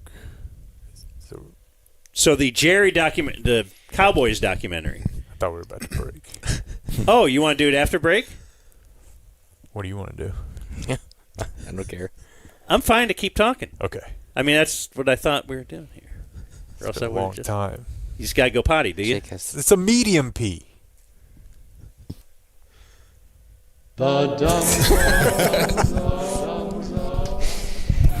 Franco and Franco, an understanding of the law and its power. 214 or 817. All threes.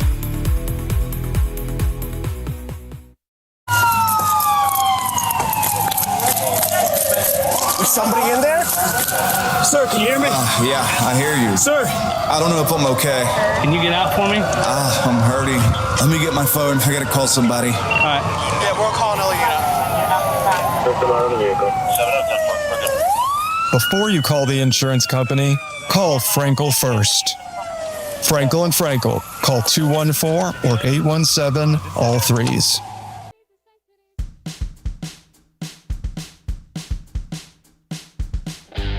You're listening to The Dumb Zone. Hey, let's promote DZ TV. That is on Channel 27 tonight and every weeknight at 9 o'clock. You could see our DZ TV Game Day Men's Health Studios. That's at Fox 4. That's where Game Day Men's Health Studios are. And they're also like at a location near you. Right? Indeed. 9 area locations? Yeah, there's one close. Why don't you go there, Blake? I will. And we're here. Maybe go there next time before the All-Star game. Yeah, before the game. That's right, dude. You should have got a little boosty on Friday. I know. That would really help you for the weekend. I know. I would have popped out to the outfield instead of the infield. Ooh. It might make you positive, like I've been very positive. Yeah, right. All right. Back to Jonathan and Preston. I think Jake is now ready to roll. What? You were the one who had to pee. Oh, yeah. Okay. I thought you meant because we just learned that we grew up, like, 2 streets away from each other. Oh, I didn't hear that. Who? You and John? Oh, Preston? Me, yeah. Okay. We're the same age, and we grew up in this, like, 2 streets behind each other, but he went to a small Christian school in the neighborhood, or sort of in the neighborhood. Like 10 minutes. But somehow never, this is insane. I'm sure we hung out at some point, but... Did you ever ride your bike down there at the end of the... Oh, yeah, at the pit? Yeah. The freaking mud pit? Did you ever call it? Yeah. With the jumps and stuff? With your headset? Yeah. I don't know. What? It just sounds weird. I don't know. Keep going. Yeah, very strange. Yeah, did you turn your And then mic I told or him where something? I went to... You're right, Blake. I told him where I went to elementary school, and he was like, "Ugh." Got a little street cred. So the Jerry thing. Yeah, the Jerry Jones documentary. Or what is that documentary called, actually? American Dream? American Dream, yeah. That's what they're going with. Yeah, Okay. so we ended up on that one. I actually didn't do a lot for that. So I got called because they needed some on-the-field stuff for some of the games. So you're the conduit? They don't call Jonathan. Like I said, he's good at business and likes talking to people. My real strengths are like when he's like, "Hey, I need you to be here for 15 hours." I'm like, "Cool, let's do it." Okay. I don't really want to talk to anybody. I don't want to do any of that stuff, but I'll work really hard. Okay, but he'll rope you in? Yeah. Oh, yeah. Yeah, he's my ride or die. So basically, I got hit up to do this first game, shooting some on-field stuff, stuff like that. And because the NFL doesn't want some guy who's never been on a football field to have a camera on a sideline going somewhere they're not supposed to go. So the main crew was attached to like Jerry and those people, and they're following them around, but then they wanted some on-the-field stuff. So basically NFL Films was like, okay, cool, use this guy. And so that's how I got introduced to the production company that was doing the Jerry doc. And so for that game, I was able to get Jonathan to what we call like AC, which is assistant camera. So he was just helping me during the game and stuff. And we met the producer who, strangely enough, I had ended up on like a small little job with before. And we're like, oh, snap. But anyway, I was like, hey, if you guys ever need somebody to fill in for audio, I was like, my guy can help you out. So he ended up getting a lot of work doing audio because, they made that connection. And the person they had doing the audio primarily, her name is Sydney. She does a lot of stuff with like in-season Hard Knocks and stuff like that. So she'll be gone a lot. So then they were like, they'd be hitting Jonathan up all the time, because stuff will come up just out of nowhere. They're like, hey, we need to shoot with Jerry like tomorrow. Can you be there?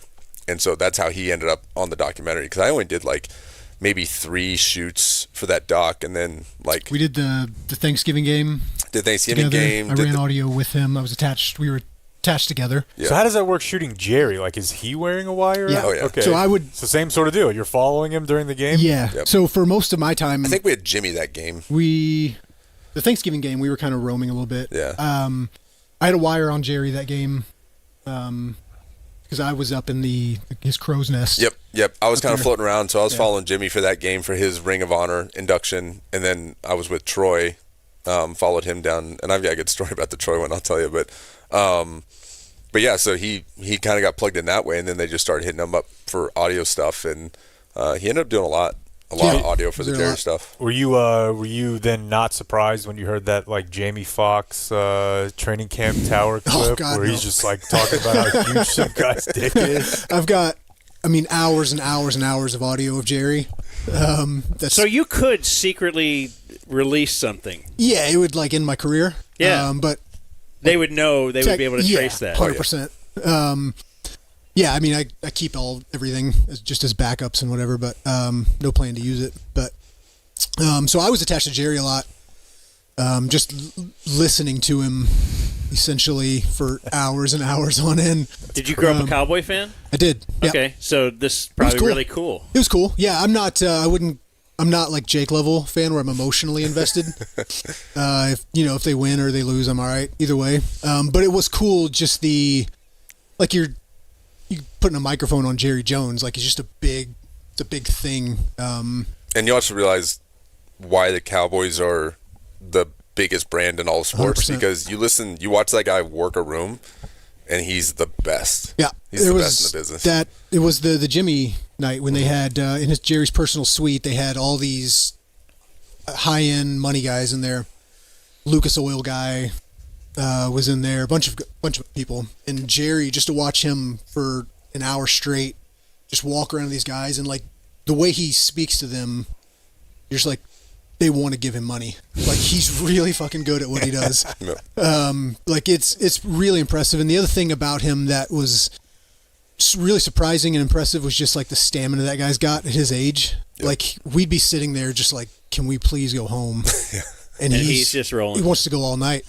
You know, like, he literally just wants to go. He's always in that. Night. He's in his office. He's at the facility, and that's one thing too about the Cowboys that, you know, because we'll go do shoots for like, you know, we did some with CD Lamb last year for Thursday Night Football with the Taylor Rooks thing, and the minute you step into their facility, like, they treat everybody with the utmost importance. Like, they protect their brand no matter who it is. You know, some places you go and there's like, like, they'll just put you wherever and there's like, whatever, you got 10 minutes, you know, do your thing. But man, with them, they're like, where do you want to shoot? And you're like, oh, like, well, let's go here. And like, cool. And they'll just make it happen. They got a whole breakfast spread ready for the crew when they get there. And, yeah. So everything's first class. Yeah, like, most facilities we go way. to, they stick you in a closet. You know, you go to some NFL team's facility for interviews or whatever. It's like a Thursday night football interview, and they're like, here's this 4x4 closet. You guys figure it out from here. Yeah, you got 10 minutes when they sit down. Cowboys are like, they take care of everybody that walks in there, which is cool. So when you say you shot with Troy Aikman, what was that for? Well, okay, so we've done shoots with Troy in the past for other stuff, but for that one, it was during Jimmy's induction. And so my assignment for that piece was we went up to the Monday night booth with him and Joe Buck, and we're shooting kind of behind the scenes and stuff like that. And what we were going to do was we're filming that, and then Troy was going down from the booth down to the field for the induction and stuff like that. So I'm on Troy the whole way, and you're living like through the EVF piece. So you kind of don't recognize where you are. So I'm following Troy. We're in the elevator. We get down. We're going through the 50-yard thing, and I'm just going. And we get out to the field, and I'm kind of right there. I'm right behind him. Yeah, and I'm like looking around, and I realize like I'm the only person on the field, like with a camera. Everybody else is like 20 yards that way, and I was like, oh no. And I was like, he walked through all the cheerleaders. I'm like, I don't think Were you not allowed to be there? He was not supposed to be I there. was not supposed to be there. And I was like, whoops. So, you got to stay there now. Well, no. Then once I realized, I like hustle away. Oh, but then like the producer was like, "That was great." And I was like, "I'm glad you're happy," because I was the only one out there. I was like, "I don't think I was supposed to be there." But you know, you're just like you're walking. You're only worried about making sure you're hitting focus and all that kind of stuff. You just kind of lose sense of where you are. I don't know how people do that. It was wild. Yeah, and I was just like, yeah, I'm definitely like just standing out here. Right in the middle of a broadcast shot. I was like, I need to get out of here. What was your shoot with Dak about? So we shot with Nike Strength. So, you know, just the Nike equipment. So we just did a quick like hour and a half shoot with him. Training this year. Yeah. Yep, training this year. We did one during COVID with him. Yep, that at his house. spot. Yeah, that was fun. Yeah. That was like the day after he signed his franchise tag, I think, the first time. So he was in a real good mood that day. Yeah, that was a lot of fun. That was a cool story because, like, we show up to the house, and this was right after lockdown ended, and, you know, we've got the mask on and stuff. He opens the door, and he's like, oh, you guys don't need to wear your mask. I'm like, oh, sweet. Rip that thing right off. And so we're in the house, and everyone's been locked down, so it's basically just been him, his girlfriend at the time, and, like, his driver for, like, 3-4 weeks. So he hadn't talked to anybody, so he was like, are you guys in a hurry? And we're like, no, we're on your time. He's like, okay, cool, I'm at my buddy, come cut my hair. And we're like, all right, that takes like hour and a half. And so we're just chilling like downstairs talking to like his driver and his girlfriend. So then we do what we need to for this spot. And we're like, all right, man, like we're all packed out, like we'll get out of your hair. And he was like, oh no, you guys can hang out, like let's take some shots. And so it's like 11 o'clock in the morning. A shotty. And he's feeding us some tequila shots. And we're like, all right, sweet. So we just kind of bum around for like another hour and just kind of shoot the breeze with him. Dak's one of my favorite players, man. He's genuinely just a good guy. Yeah, I know. We always say, like, of all the athletes we've shot with, Dak is genuinely like the nicest person of anybody. Yeah. Have you shot with Dude Perfect? Yeah. Yes, actually. Last year. What'd you do? We did this thing for Amazon. It was like this behind the scenes thing for their Black Friday broadcast. And they were doing the co-broadcast. Yeah, and so we were just shooting behind the scenes stuff. So we didn't interact with them, but that was a bit of a beating, man. That was like you talked to the twins. Yeah, but I was like, that whole process was like, being y'all's got to be exhausting. Yeah, we've heard about people like it's got to be had them out at a golf tournament or whatever, and it's just like they've got to be on. Oh my god, it's not sustainable. No stuff. No, and I was just like, this seems exhausting. But they were pros, man. They did their thing. But yeah, that was a long day. That was a really long day. Yeah, I was going to ask you guys about a couple things in the documentary world because I watched 3 or 4 of this season of The Quarterback. I watched that Rob Ford thing recently. You know, another one I watched. We can talk about this Trainwreck series that the Rob Ford one was. I watched the poop. I watched the Poop Cruise. Mm-hmm. Oh yeah, just watched that. That was a good one.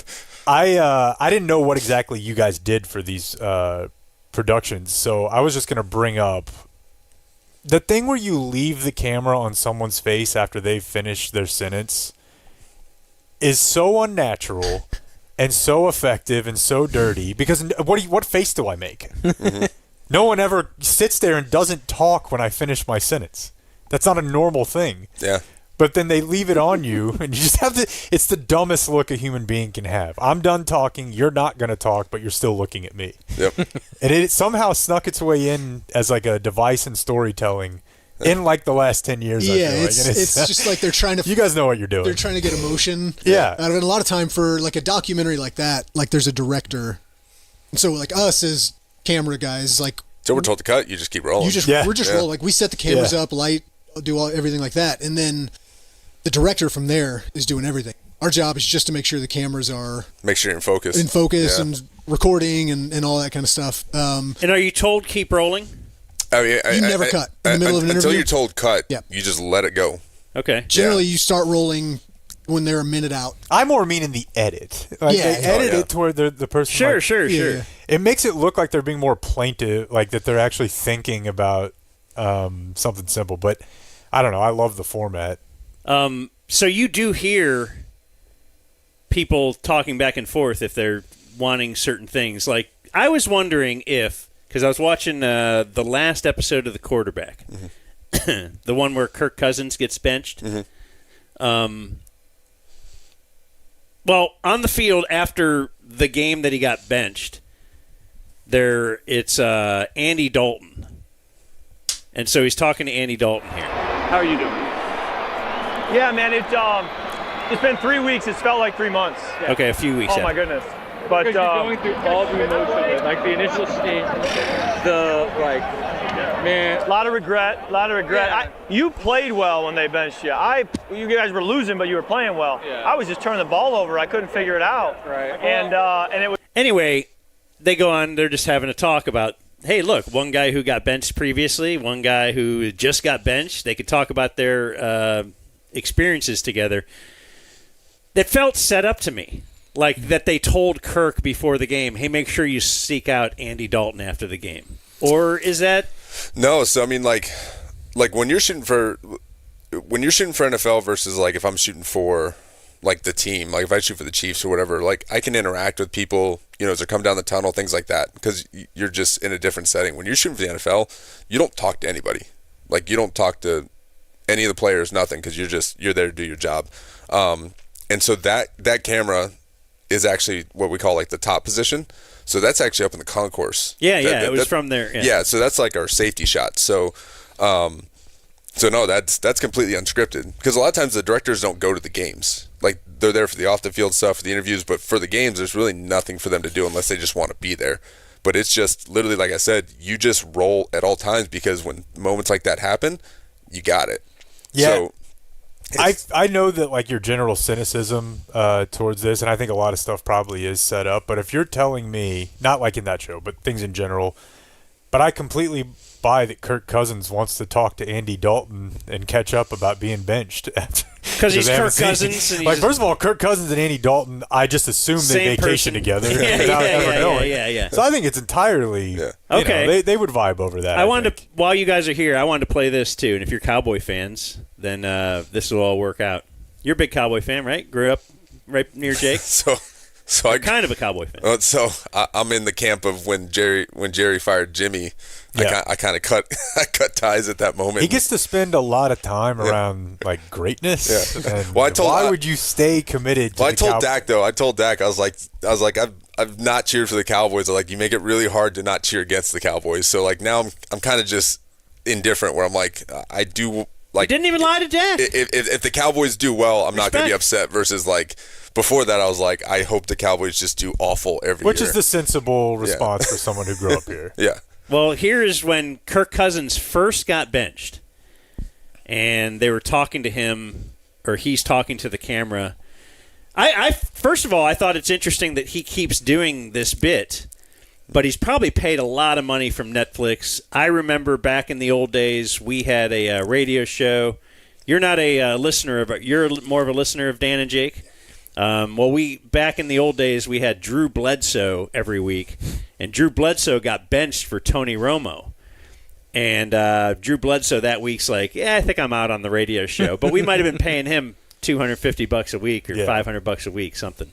Where I'm sure that Kirk Cousins is doing much better through Netflix. Do you guys know? Do you have any idea what quarterbacks make from doing the quarterback show? I don't know what they make. I know it's obviously worth their time. I think something that people don't understand about these kind of shows, because inevitably, anytime the show comes out and you see the roster of who they got, everyone's always going to be like, oh, how come they didn't get Josh Allen or get this person? What people don't understand is nobody has to say yes to these. Right. You're not obligated to. So you're at the mercy of who's willing to actually do the show. And I wouldn't think anybody would be. Yeah. When if you make, this is the old bit, Kid Craddock once told me when he started making, like he got $1 million contract or whatever, he's like, now I don't have to do live spots. He didn't want to do it. If you made $50 million... That's like Dirk. Yeah. Dirk, like I make $20 million, I don't really need to do all this other stuff. But some guys, they're like just addicted to doing as much as they can. I think if you look at for Kirk, though, look how he comes off so good in both those series. He does. Because like the first one, people were really like, a lot of people didn't know anything about him, and they're like, man, this guy's like he came off really good. But why does he care if he comes off good? I believe that for a guy like Kirk, and I'm not being sarcastic at all, I think this is part of witnessing for him. And I'm serious. Like, I think he's been through, like, some... A religious thing? Yeah, just a way that you live and showing how his family... Yeah, you see his wife praying at the games in season one, how they deal with it. I promise you, he views it as like, look, I can show people, that's what you're trying to do through your sport anyways. This is a real tangible way to do it. So... I think Goff came off looking great. Like, Goff has had a very interesting career from the first half of like, he's an airhead, and he was. Oh yeah, that first Hard Knocks didn't do him any favors. Kind of talking shit out there, like about I don't know. It seemed like he always had comments about like the media or whatever. And now he's like the savior of Detroit, and him talking about how much the city meant to him. I don't know. I think it's a great PR piece for him. And if you want to step into broadcasting. Also get true. people on your side. Well, here's 100%. When maybe what you're describing about Cousins might also describe why he reacted to getting benched in this way. And I thought of another Cowboy quarterback of the past we'll talk about in a moment, and the way he reacted to getting benched. You're so accustomed to all this preparation centered around getting you ready. And so when you don't have that, you sort of feel a little lost. Somebody made a comment, thanks for handling it the way you did. And I said, well, there's only one way to handle it. The main focus is don't make it about yourself. This is about the Falcons. This is about, Michael and stay out of his way and the team's way enough, be ready to play, but, be a backup. I just remember when Romo lost his job, like the exact opposite, I guess the exact opposite of the quarterback rules from Parcells. Romo did the exact opposite of all of those. Don't be a celebrity quarterback. And then that's the exact opposite of just don't make it about yourself, because it was all about Romo. In fact, he called him his own press conference to let everybody know that I will go ahead and allow them to keep starting Dak since they told me that they were going to. It's a very, very strange stretch of time there. And they were like 11-1 under, like something crazy where Dak was balling. Yeah, and Dak was playing great. And it was obvious, like, you can't make the switch at this point because you're just rolling. But you may not recall that in the New York Post around the first week of December, their owner was still giving interviews where he was saying things like, and again, Dak was like 11-1 at that point, whatever it was. He's like, wouldn't it be great? Storybook if Romo came back. Yeah. And let us into the playoffs. Yeah. He wants the drama, man. He wants the story. Yeah, he actually kind of wanted that to happen. Oh, man. There's nothing Jerry wants more than news about the Cowboys. So anything that it takes, like the coaching search, last year, which was really funny, is like listening to the podcast and Jake just being like, "I know it's Dion," and I'm like, I'm in the facility listening to Jerry, and he's just like, there hasn't even been a phone call. Like, but they love the idea of like everybody talking about the whole process, and then like I would tune into the show the next day, and you're like, it's got to be Dion. There's nobody else that makes any sense. But going back to your thing with Kirk, so basically in those shows, you only end up doing like 2 interviews. You kind of do an interview with them halfway through the season, and then the last interview isn't until after the season. So they're having to go back retrospectively and they're asking him about that. Okay. Yeah, it's not happening in real time to get those like raw reactions. So it's not like MTV where you go into the confessional and you're like, all right, right, okay. So they are riding home with him from the facility, though. Yeah, there's some on the spot stuff. Yep. Yeah, and him calling Penix was it was awesome. Yeah, it's the type of dude he is. I mean, I like I've told you guys, my brother went through that on both ends. An older guy who was getting benched for him, and then a younger guy, Griff. And there's a way to do it. And then there's what Romo did. Yeah, no, it's a really weird, just the whole dynamic. So of I know team, they shoot like, I think we learned once, there's more than one Hard Knocks being shot that doesn't, and they just like don't use all of them, or Hard Knocks in season, or regular Hard Knocks. What doesn't get used? I think we were told once that maybe it was back when Amazon was doing All or Nothing, that there are teams that have crews there to do like an All or Nothing or a Hard Knocks or an in season, and they don't ever end up airing. I think like Hard Knocks and those do. What ends up getting aired is a lot different. Okay. Sometimes they have to really like stay away from kind of the hot storylines, like when they did the Cardinals. The guy got Hard DUI. Knocks. The Hard Knocks in season with the Cardinals. JJ Watt's last thing. They had to really, because the hot topic was Kyler Murray at that point, and things weren't going well, so they really had to kind of, do some maneuvering there. But I guess they don't follow other quarterbacks around that don't get used, right? No, okay. no, no, not for these. It's like the 3 or 4. Okay, yeah, and that's I mean, you've had guys like, they've had situations where they shoot with somebody for like 1 week, and then the guy's like, yeah, I'm not doing this. Like, week 1, that's interesting. Doesn't go well, and they're like, yeah, I'm not. We're done.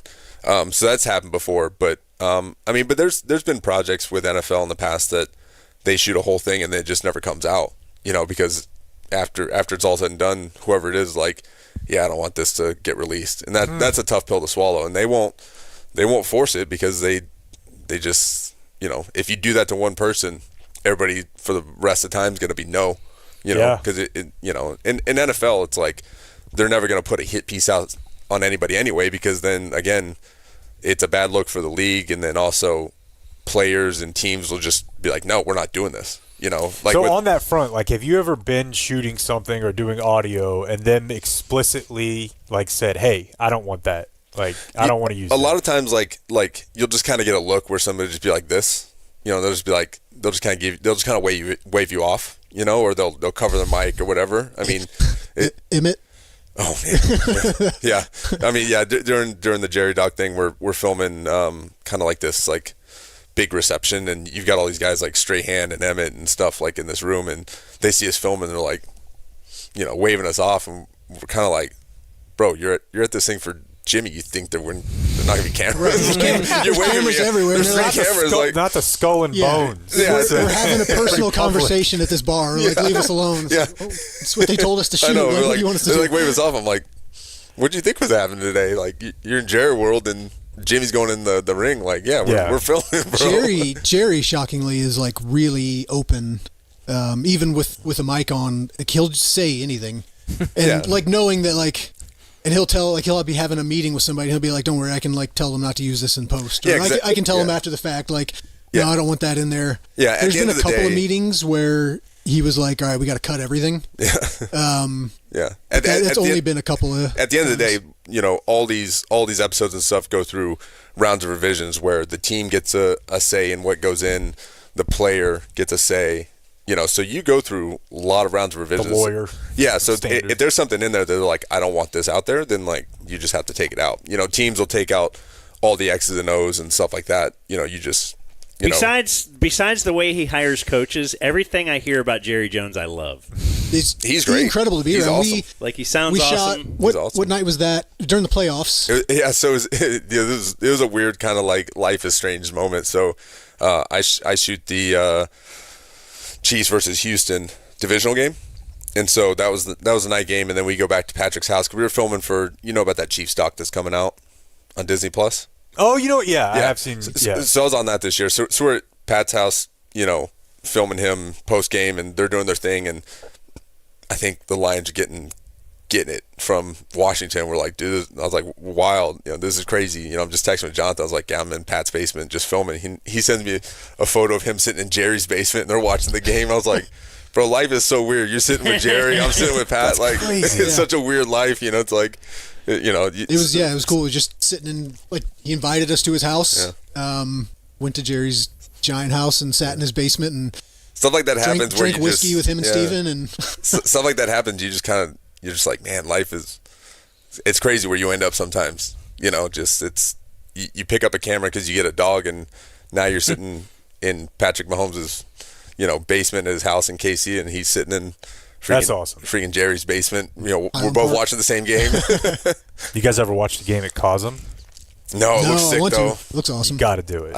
I mean, I'm always on the field, so yeah. That's why. Well, I know that's why I wanted to ask you about it. Is how much it's like you're on the field. Well, that's what you'd like to know, right? Like we went and got close. Yeah. Like somebody bought right in front of the screen, and it was the Eagles-Rams playoff game this year where it was snowing. Yeah, great game too, dude. And I couldn't believe it. It's snow and rain. It was probably the best game we could have seen on that. And it felt, because it's the overhang. I'm like, oh my god, precipitation. So the camera for that end zone thing, like you see it every game. It's sitting on the goalpost. Right. That's what I couldn't figure out. And it's got the wide. Yeah. So they rig up a camera.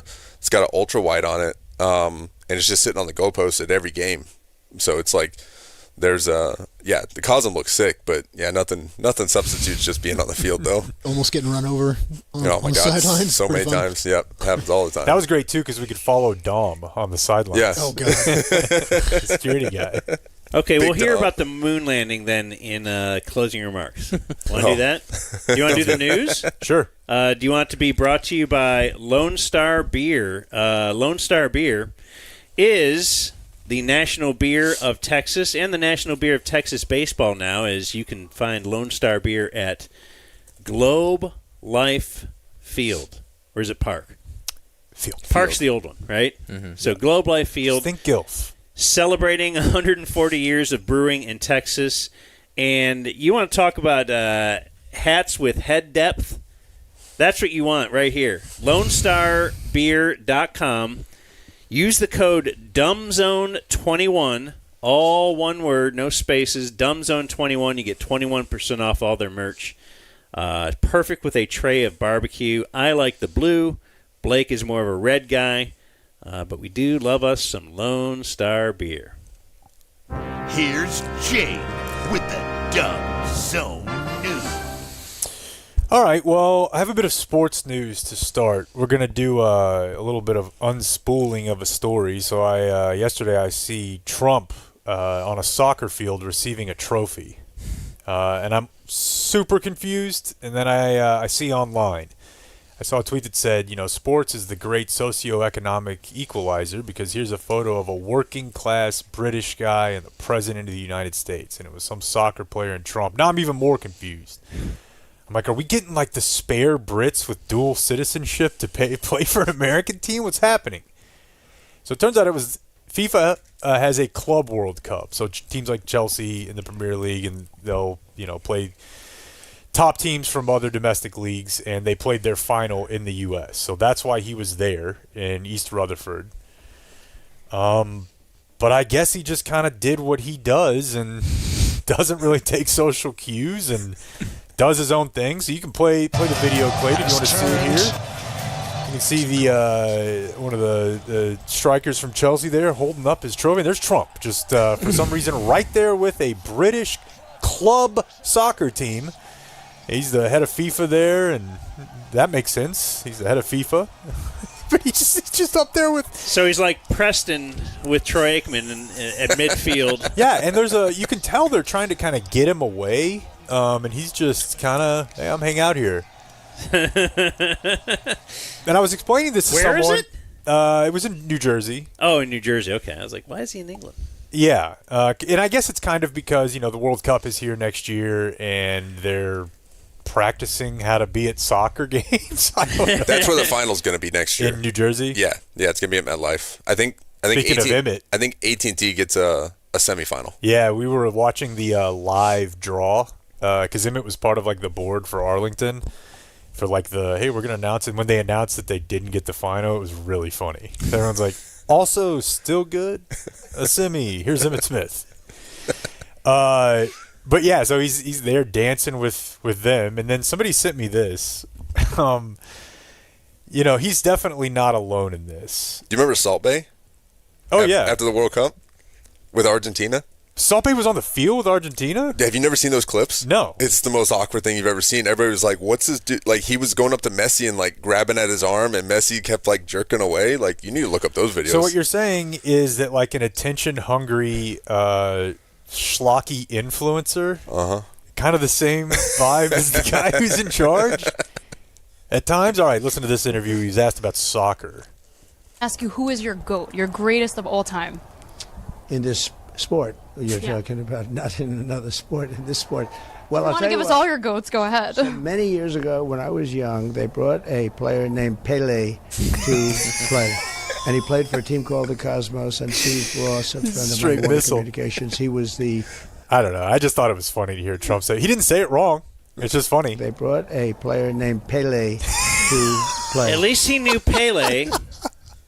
Because remember, you love this one. You mentioned the Bible. You've been talking about how it's your favorite book. And you said, I think last night in Iowa, some people are surprised that you say that. I'm wondering what one or two of your most favorite Bible verses are and why. I wouldn't want to get into it because to me that's very personal. You know, when I talk about the Bible. Yeah. I mean, dude, to be clear or to be fair, though, Obama on the White Sox broadcast. Oh, yeah. I love all of them. It's, yeah, what's your favorite player? Infielders, outfielders. Hitters, pitchers, arugula. Politicians got to act like they got something on everybody. Every Obama impression, Clayton. We got to go back to arugula. Hey, while you guys are here and we're talking Dak, this isn't really news, but I have this piece of audio open on my computer for a project I'm doing. I can't stop listening to it. Dak is so good at the media that he sounds like a robot. This is not edited at all. Yeah, he's doing a hell of a job. Great. Okay, I'm going to play it again.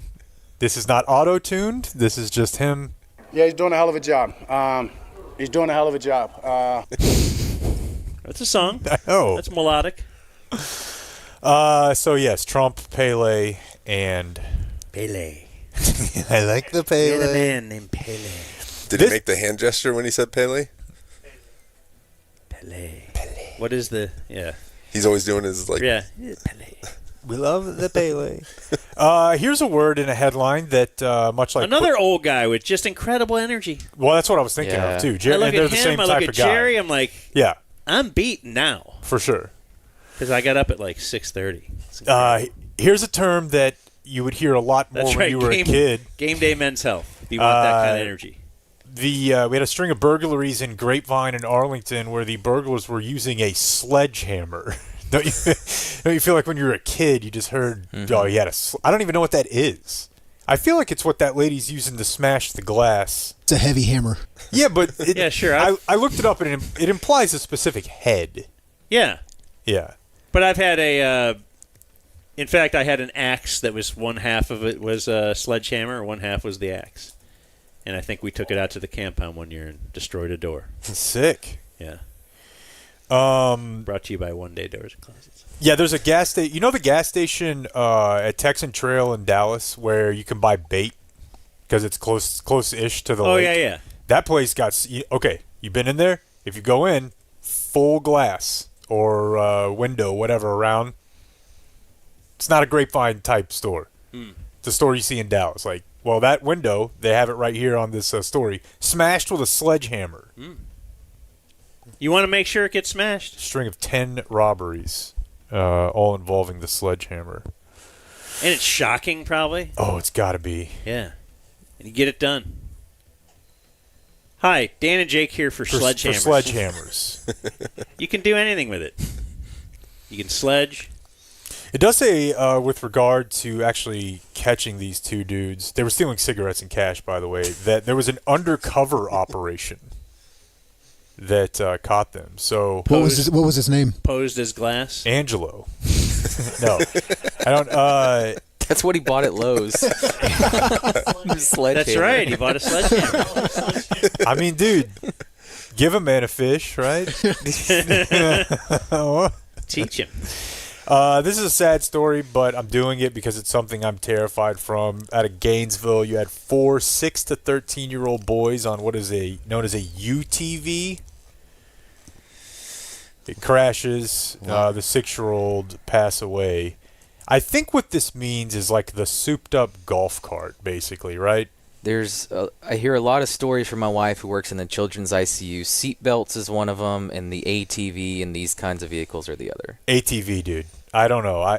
Because people kind of think, hey, anybody could just drive this. 4-wheeler's dangerous, man. I feel like I'd almost rather be on a dirt bike because I'd take it easier. No, you wouldn't. You don't think so? I've ridden a dirt bike not. as a kid, and it wasn't easy, but 4-wheelers, I mean, obviously you're more stable, but it feels like you just open it. You know what you hear about a lot with 4-wheelers? Barbed wire. Oof. Oh, yeah. Just Bob's childhood friend, right? Yeah. That was on a snowmobile? Somebody flying across a field at night, and then there's happens to be some barbed wire, and then all of a sudden you're staring at your No, you don't get to stare at your head. No. Like the head is staring because it pops right off and it lands there and it stays alive and like 45 seconds, I think. Yeah, that's what I've heard. To 10 minutes, somewhere in there. That only if you've been eating your 8 spiders a night while you're sleeping. Yeah. I think that's part of it as well. I forgot to mention one thing in the Jurassic Park movie. No, I did tell you that, didn't I? The guy who got eaten with the briefcase. Okay. Similar to, I knew I told you, but similar to the first movie where the rich, greedy guy got eaten off the toilet. That's an iconic scene. There is a scene where a guy, he's the money guy, he's big pharma, and he's got a suitcase. He gets eaten, but his hand is on. You see his hand fall with the suitcase. Yeah, okay. Indicating, he's gonna hold on to his money. Yeah. Oh, okay. To the very end there. Love it. Yeah, it was a good one. Let's see here. Oh, baby news. What? What kind of animal was born at the zoo? No, this is Annie and Jordan Spieth. Oh. Do you think? I think I'd rather hear about the animal. Do you think I might. that there is a level of golf suck that you can get to where you no longer have to announce everyone that you're having a baby? Because if you're a regular guy, you don't. Well, maybe you do. He doesn't. That's true. Yeah, I was like, what? You got mad at me for not telling anybody? No, yeah. Well, let me put it like this. All 4 local news websites have reported on the birth of Sully Spieth. Sully? How long? Yeah. Huh. Like, is he just a celebrity forever? Where if if Tyler Guyton has a kid, I don't find out about it. What I'm saying is, isn't Jordan Spieth kind of like a has-been now? Boy, he had a run though. Not around here. Texas So guy. around here forever. He had a run, anything too. he Yeah. does. Yeah. Yes. Okay. Sully. Yeah.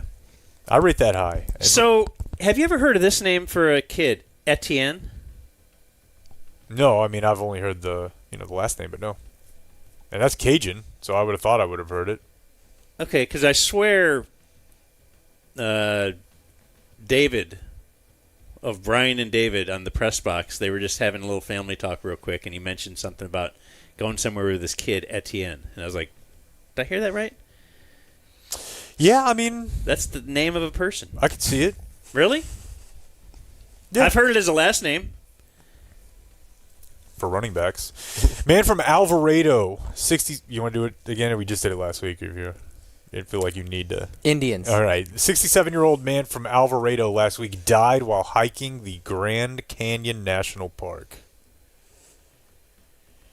Have you ever... You've just been, right? Yeah, we just looked. Either you guys ever... As a kid. Kind of looked back and forth. Are you hiking or camping guys? I feel like that's got to be big in the... Big on those. Hunting, Big hunting guy. yeah. Get on a donkey and take it down into the Grand Canyon? Never been to Grand Canyon. Been to a lot of other. But you'll places. Sleep at a place. You'll do overnight hiking. Yeah, out in the woods. Yeah. Yeah. As long as there's no bobcats around. My wife and I did that hike to Machu Blake. Picchu. It was like 4 days. Damn, it was closed when we were there. It was sick. It was awesome. Yeah, you're camping outside and stuff. That was a lot of fun. What was did I email you about the Bobcat thing a long time ago? Oh, yeah. Yeah. No, he's a brethren. He thinks he can take a Bobcat down. Bobcat's getting murdered. Yeah, Bobcat's small enough. Yeah. For sure.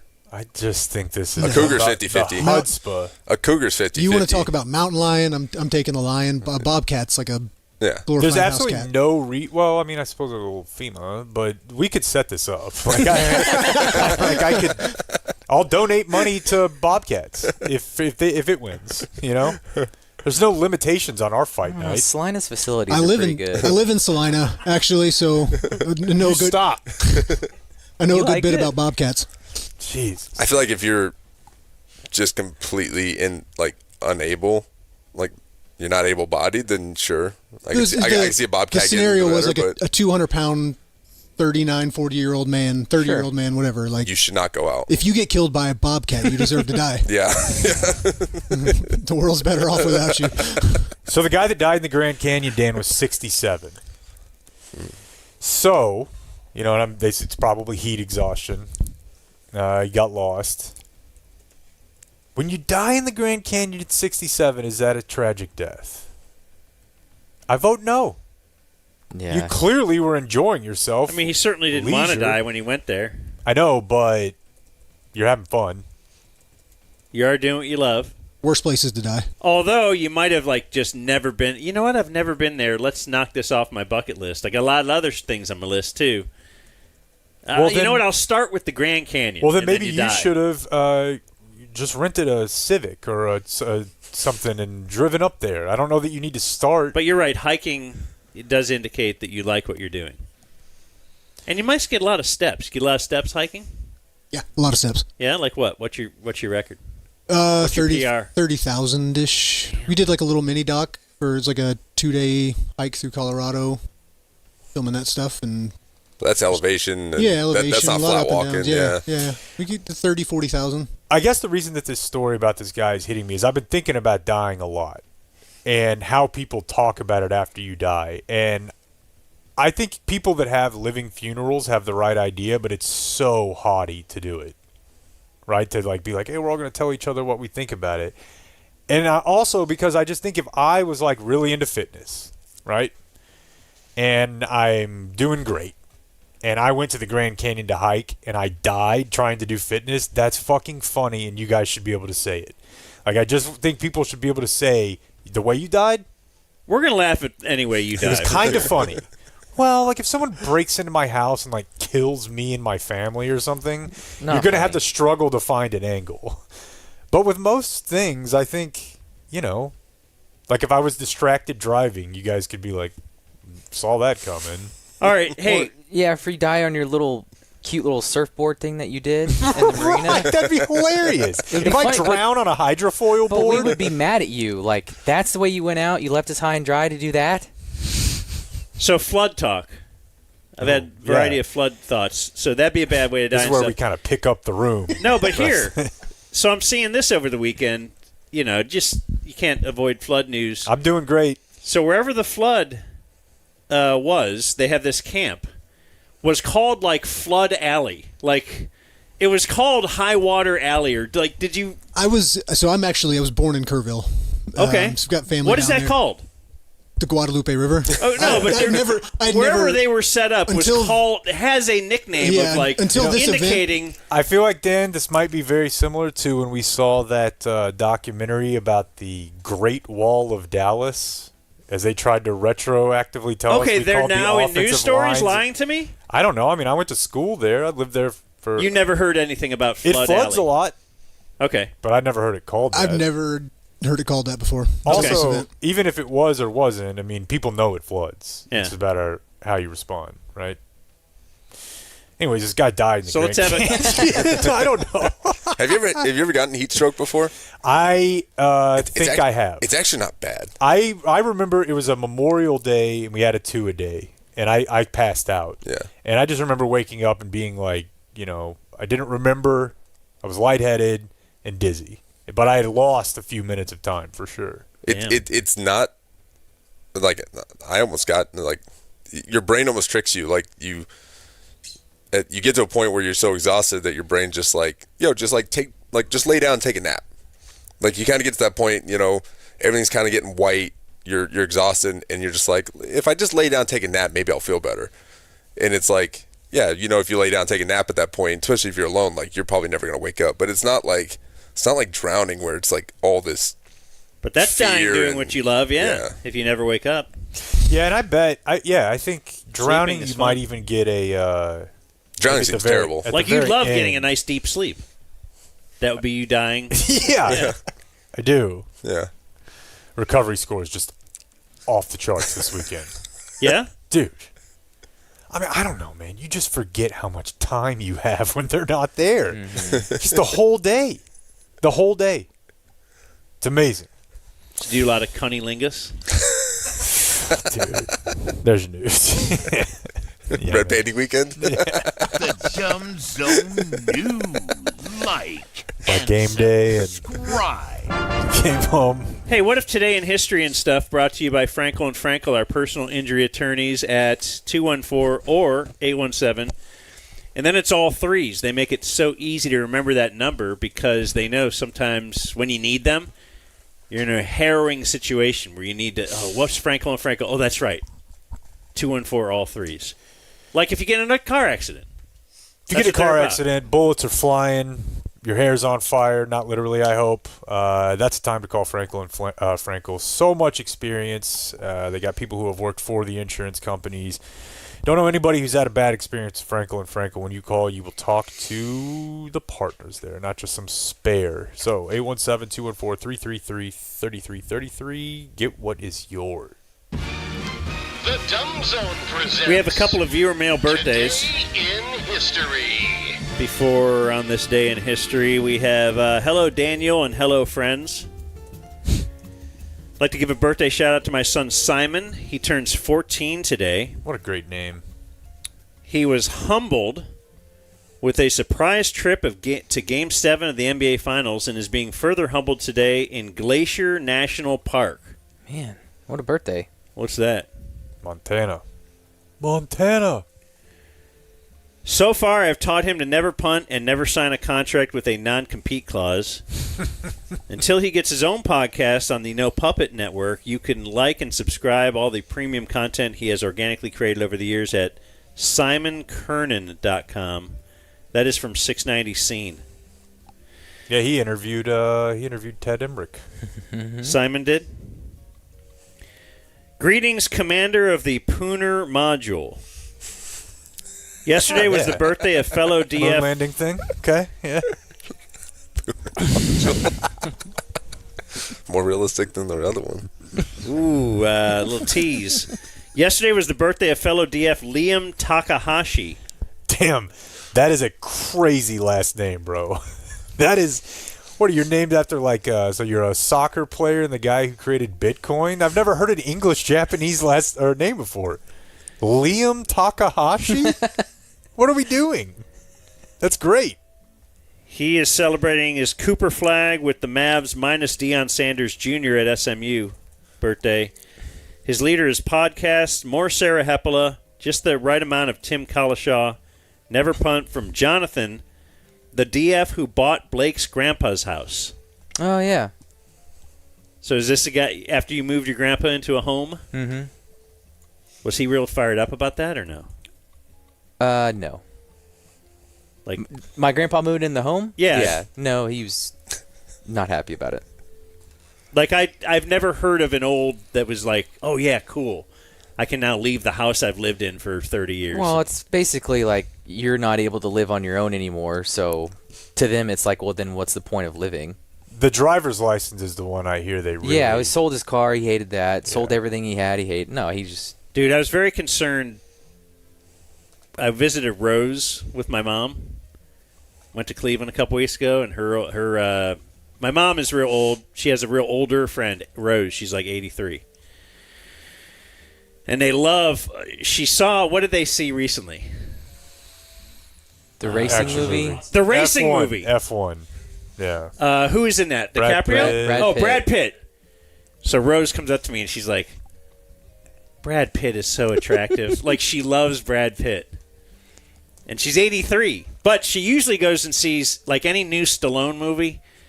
Like, anybody from the 80s. Yeah. That got their juices flowing back then. She's really... So she loves Stallone. She loves whatever. But anyway, there's no way she should be living alone. She has this giant house, and she is going to burn it down. Something's going to happen. But she'll be doing what she loves.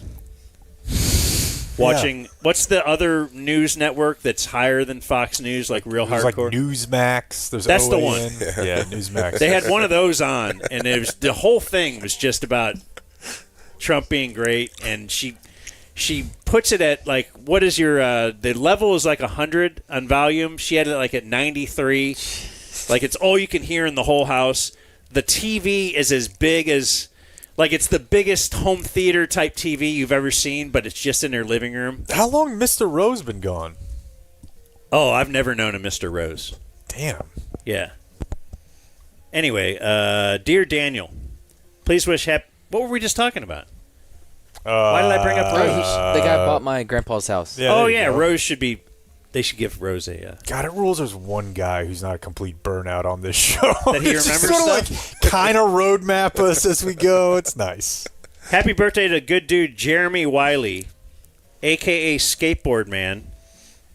You are his leader, the Hitler of the Hymen. I would have addressed you as this, but I'm trying to help you get some traction on Daniel. From Joe Breslin. What does that mean? Sorry, I checked out for a second. Oh, okay. Well, today is Monday, that guy's July a Philly 14th. Fan. I know that.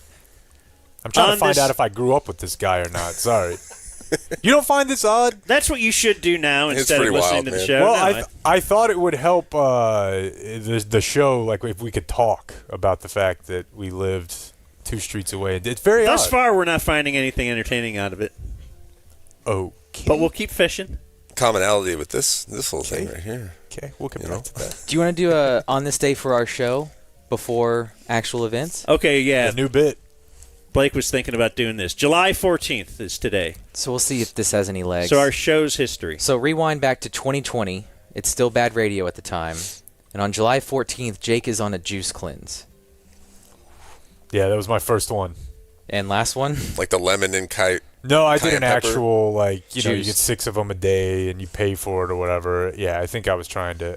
I tried a lot of stuff up to. Maybe I should just quit drinking. Fuck, dude, today I got yoga, boxing, juice, getting hammered. Let's see. This will all work out great.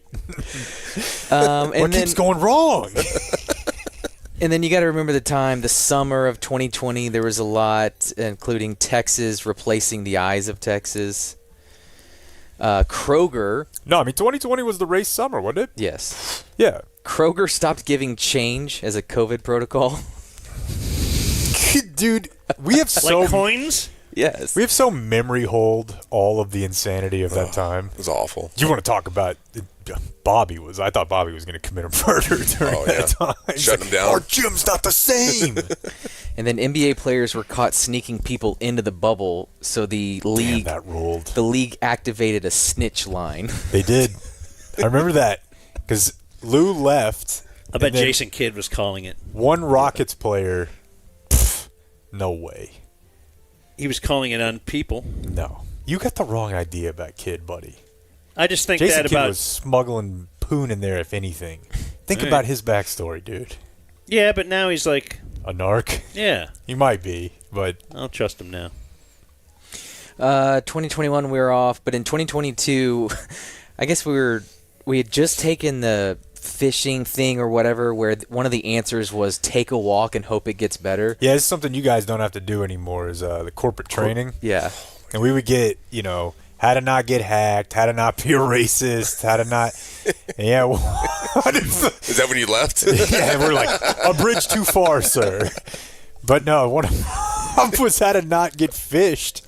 And they'd give us multiple choice answers, and it's like report to your supervisor, don't open the email, call your boss, or D, take a walk and come back later.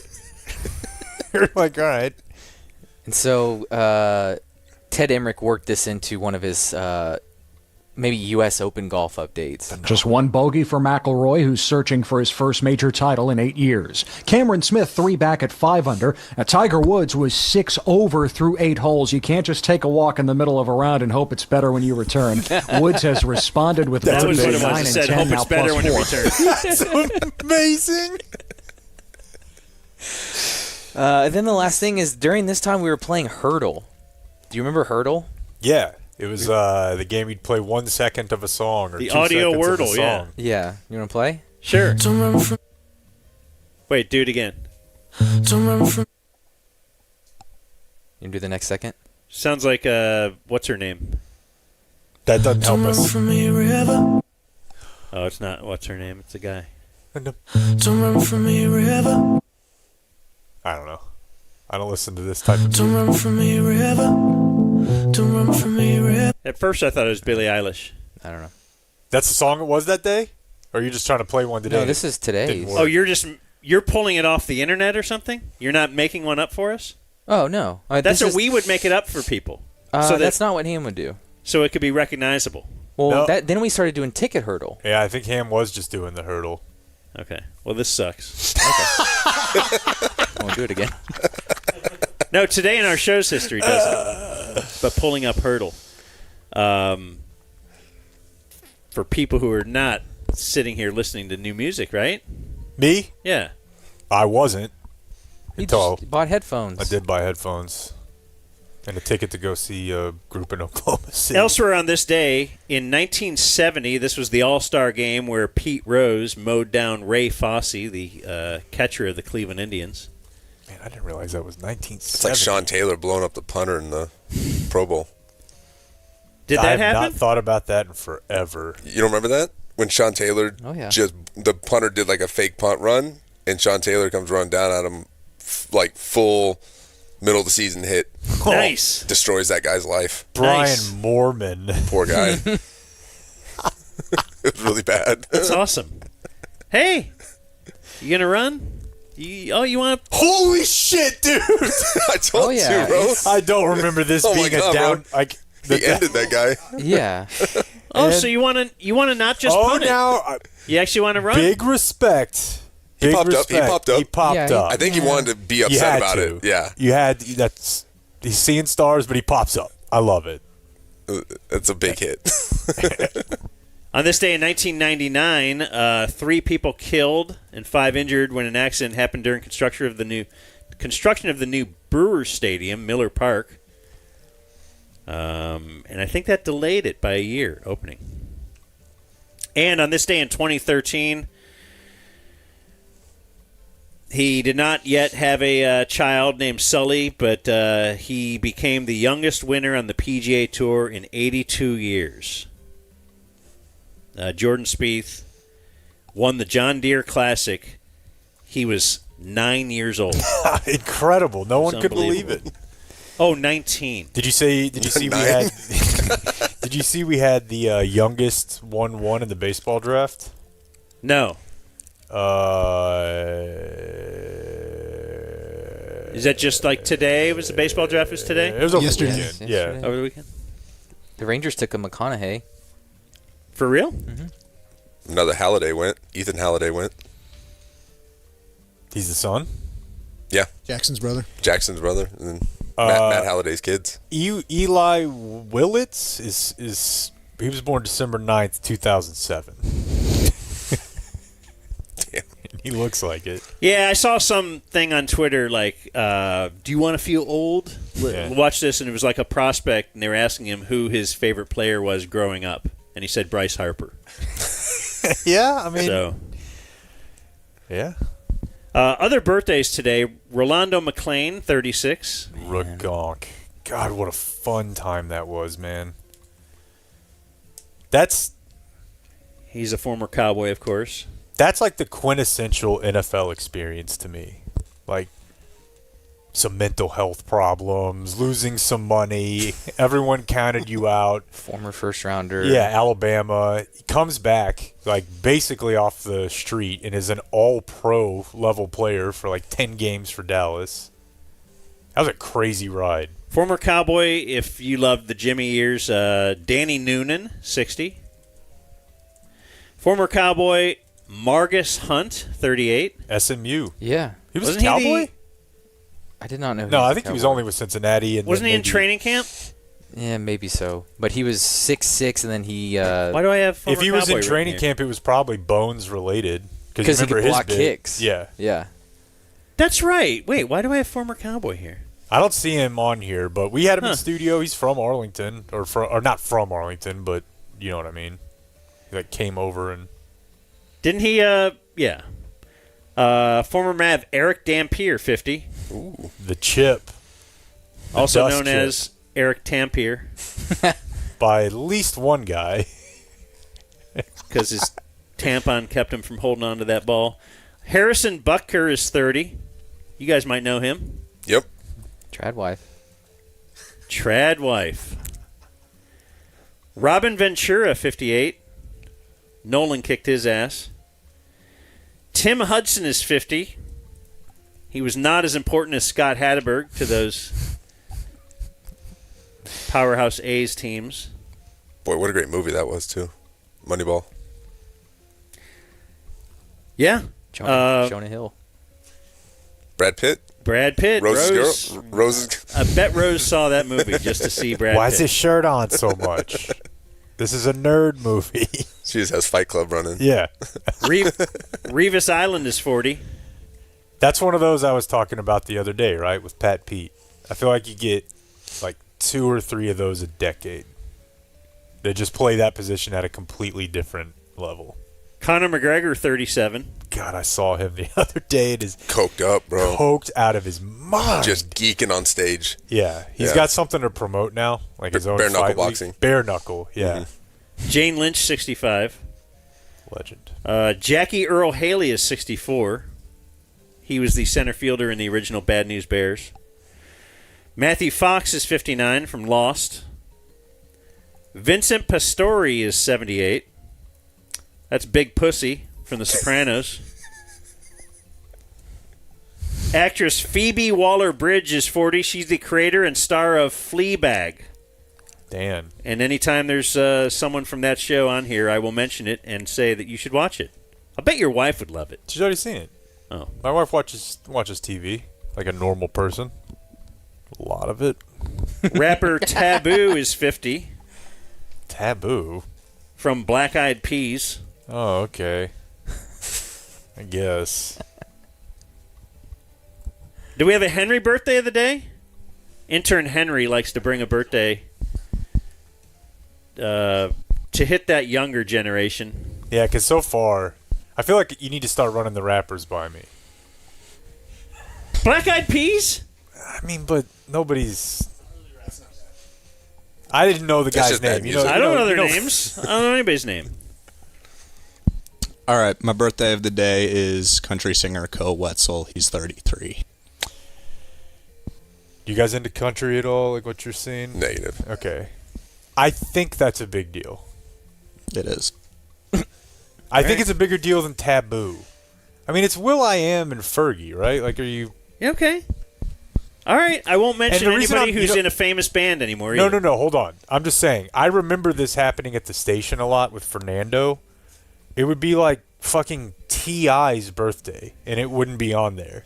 But it would be like, Sleazy McNugget Fest is... It's like, what the... Nobody's ever heard of the rappers that are ending up on here. So let's have an agreement. We have a rappers clearinghouse now. In fact, no. Take the rappers off your list. I'll now do rapper birthdays so that this just doesn't happen anymore. We'll just throw it around the room. Yeah, sure. Birthdays. This is my. I got rappers now. We need like Project Pat and Paul Wall. Exactly. Yeah, that's what we need. People champ. Well, you can't get 365 of those, you guys. No. There won't be one every day. All right. But there also won't be, the guy who goes. So if I like see something on my list says rapper, they're in a famous group, I should also then ask you, make sure that we should. You won't have to, because they'll already be vetted on my list. Okay, so I'm not even going to read any rappers. It doesn't exist to you. Okay, anymore. I can see Kanye on here. I'm not allowed to read it. No. Damn it. I like Kanye. And growing warmer to him by the day over there, I noticed. His political views are changing. Yeah, this guy, I always thought was he really a bad guy? Yeah. You guys aren't able to separate the art from the artist, so that's making me sad for your existence. As the song is just like, Hitler, Hitler. Well, I can separate albums. He's just rapping Mein Kampf. Yeah, he's like, man, it's just, I kind of like the flow, He's doing like a, kind of got a young guru thing I like here. It's just Mein Kampf, though. Seriously, though, if Gone was using Hitler lyrics, you'd have a real problem with it. Because that's a beautiful song. Yeah. Many such cases. Our Dumb Zone birthday of the day, though, is reserved for 65 years old Kyle Gass. Wow. He's the G of KG and JB. He got screwed, dude. And Tenacious D. I lost a lot of respect for Jack Black in that whole deal. Why? He didn't have to anything. Support him. What do you mean? Well, I think it was a deal where KG came out and was like, hey, Trump had done something, and KG did a normal Hollywood deal where he's like, fuck Trump. That thing. I don't think, if he died, I wouldn't be mad. And it's like, whatever, that's his deal. And then Jack Black could have said nothing, right? You don't have to come out and be like, also fuck Trump. But instead was like, I fully condemn this, and I these words are... Oh, okay, I didn't know that. And guess what? KG's not getting work after that, right? You don't have to burn your guy. Yeah. We called him on the air once, though, and he was very nice. No, I once had him. I talked to him off the air, and he was ready to do he was going to be a weekly guest and do fantasy football with us. And then he just ghosted me. Who's the most famous person you call him guys now? think you could convince to do picks with us? You want to see if we can call KG? Oof. Do you want to call Kyle Gass? Bobby's not that famous. Do you know who Tenacious D is, Blake? Yeah, kind of. You guys have to both be in the demo. Tenacious D? Yeah. Oh, yeah. It was never my thing, but I definitely remember it. Do you want to just try him? There's no way Kyle Gass has the same phone number he had in 2012, but why not? Why not? I'll give you the deads, and then we'll just move on if KG doesn't answer. It's Born on the Stay Now Dead. We have Gerald Ford. He was a president. Don't know a ton about him. Although I'll tell you, well, go ahead. Never mind. Sorry. Well, Dead on the Stay Still Dead, we have someone associated with the president, with a former president. Ivana Trump died on this day. She's buried in New Jersey, similar to where that soccer match was played. On the golf course, right? You know what the funny thing about that? MetLife put in grass for the World Cup, but they won't do it for the football team. Mm-hmm. We wouldn't hear like a ring, right? Yeah. You ready now? Yeah. Why won't they do that? Is that a good sign? No. So maybe he doesn't have the same. Is it because they would have to maintenance of it, or I just know a lot of people are upset about it because like you can put. Same thing here at Jerry World. Because MetLife is like known for guys blowing their ACLs and blowing their Achilles, and also we shot a lot of Thursday night stuff last year for Amazon, so we were there three times. What are we watching here? Sean Taylor. Oh! Punter. Oh yeah, I remember seeing that. I think it's also too that it happens in bounds. Oh, man. Like the punter's like, I'm going to stay in bounds. And Sean Taylor's like, okay. That's what I mean. Yeah, if you want to. Okay. Yeah, like that could have ended you elsewhere. Want to play out here with us guys? Yeah. Look at that helmet. Okay. Look at that helmet too. It's just. Yeah. Looks like he got his dad's suit. Poor and guy. then eventually they would really. Oh, he fumbled too. I didn't see that. Bro, Sean Taylor. They would really honor Sean Taylor. Dude, he was trying to read that block and work it in. Like, what is your move reading that? I think he considered being knocked out here. When you see him laying, look, he's like, do I just stay down here? Yeah. Great stuff. Closing remarks is going to be brought to us by Game Day Men's Health. Headed there now. I'm feeling the best I've ever felt, Dan. Where you can get 10% off your TRT treatments for life. Maybe you got a big weekend coming up. If you just mentioned the Dumb Zone. Get a little vitamin therapy also available. Maybe Peptides. you had a big weekend. You might need one of those IVs. Dude, the guys in their game, I bet you film crews guys hit the mobile IV every now and then. Those guys are grinding. Yeah. Well, they're getting 30,000 steps. Yeah. On a hike. So what do we want to do for closing remarks? You want to go, Jonathan? You got anything or no? I have more questions too. So if you guys go, you can. Well, I guess I'm interested in the workflow. Like, do you guys have agents? No. No. Does anybody? Is that so big time? Like when you think about guys who are doing movies, stuff like that, they have agents and things like that. It really just depends, because an agent is going to take 10% of whatever you do, which is fine if that agent, if you've been with them since like you started out. But I actually had a call with an agent like last year, and I was, they hit me up, and so I was like, okay, I'll talk to them. And so ask them structure, like, yeah, it's 10%. I was like, okay, cool. I was like, do you take 10% of work that I book? And they're like, well, yeah. And I was like, why would I pay you? Like, my entire career I've been on my own, doing perfectly fine. So I'm like, why would I pay you 10% for clients that I already have? Yeah. And it's like, so the structure just doesn't make sense. But like, if you do a piece of work that gets really popular, and all of a sudden you get your name out there, and then you get represented, like that makes sense, because you're kind of starting from zero. But if you're already established, and then somebody's hitting you up and wanting to take 10% of all your revenue just simply because that's how the industry works, it doesn't make any sense. So it just depends. Like, everybody's different, but in that that real structured Hollywood world, everybody's got a rep. Everybody does. So the way that you guys are doing it, how far out normally would you say what your schedule and calendar is? A week. A week? Okay. Maybe. Because I think that's with the agent what you get, right? With an agent, you're also talking like, big, $2 million budget commercials, or, really big jobs that are going to be in pre-production for weeks, if not months. Because our stuff is just so much just direct to client. I mean, it's like I can get a call today and just like, hey, we got this thing on Thursday. Can you do it? And I'll be like, yeah. What's y'all's family scene? Do you have kids, either one of you? Yeah, I've got a 12-year-old boy. He's a listener. Yeah. Hell yeah. I've been married 17 years, no kids. Okay. Yeah, I just wondered, like, I've talked to Cameron, our buddy, about this, and yeah, the dropping everything and getting to the other side of the world or other side of the country with kids thing seems very difficult, but... Yeah, I mean... I pretty much don't do any work in DFW. I'm always on a flight. Like, I did 122 flights last year, and that's not conducive to having a couple young kids. So my wife and I have always just kind of been on the same page, and so it works for us. But it would look a lot different if I had like a 5-year-old, for sure. You'd be able to pull it off. Yeah. I mean, as long as your wife is cool being a single mom, basically, for 75% of the time. But it'd be really tough. My wife's exceptionally cool with that. It's also how we pay bills and stuff, so it's just like, get out. Yeah. Right, of course. Go make some money. Yeah. Like, football season was crazy. Like, I shot 38 football games last year. Damn. So it was like between like Thursday night games, Saturday SEC games for ESPN. You know what? Stuff like that. That was something I wanted to ask you guys about too, was because it seems like over the last couple of years, the top like 10 college programs are just turning into content factories, like putting out their own documentaries, putting out their own like short films. Have you guys worked with the college teams much? And I think that's going to be picking up now, especially with the revenue share deal. Like, it's legit. Yeah, all the college stuff I do is for SEC Inside on ESPN.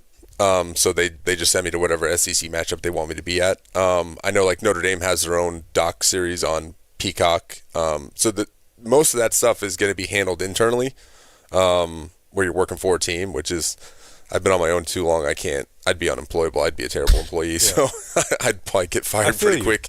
But yeah, I mean, it's, there's a lot of different projects going on. A lot of it ends up being kind of proximity based too. Same thing in the NFL. So when they hit you up to shoot a game, a lot of times it's like, if you're in that market. So, they'll ask me to go cover a Houston game or a Dallas game. It's not until the playoffs they're going to usually ask you to fly around.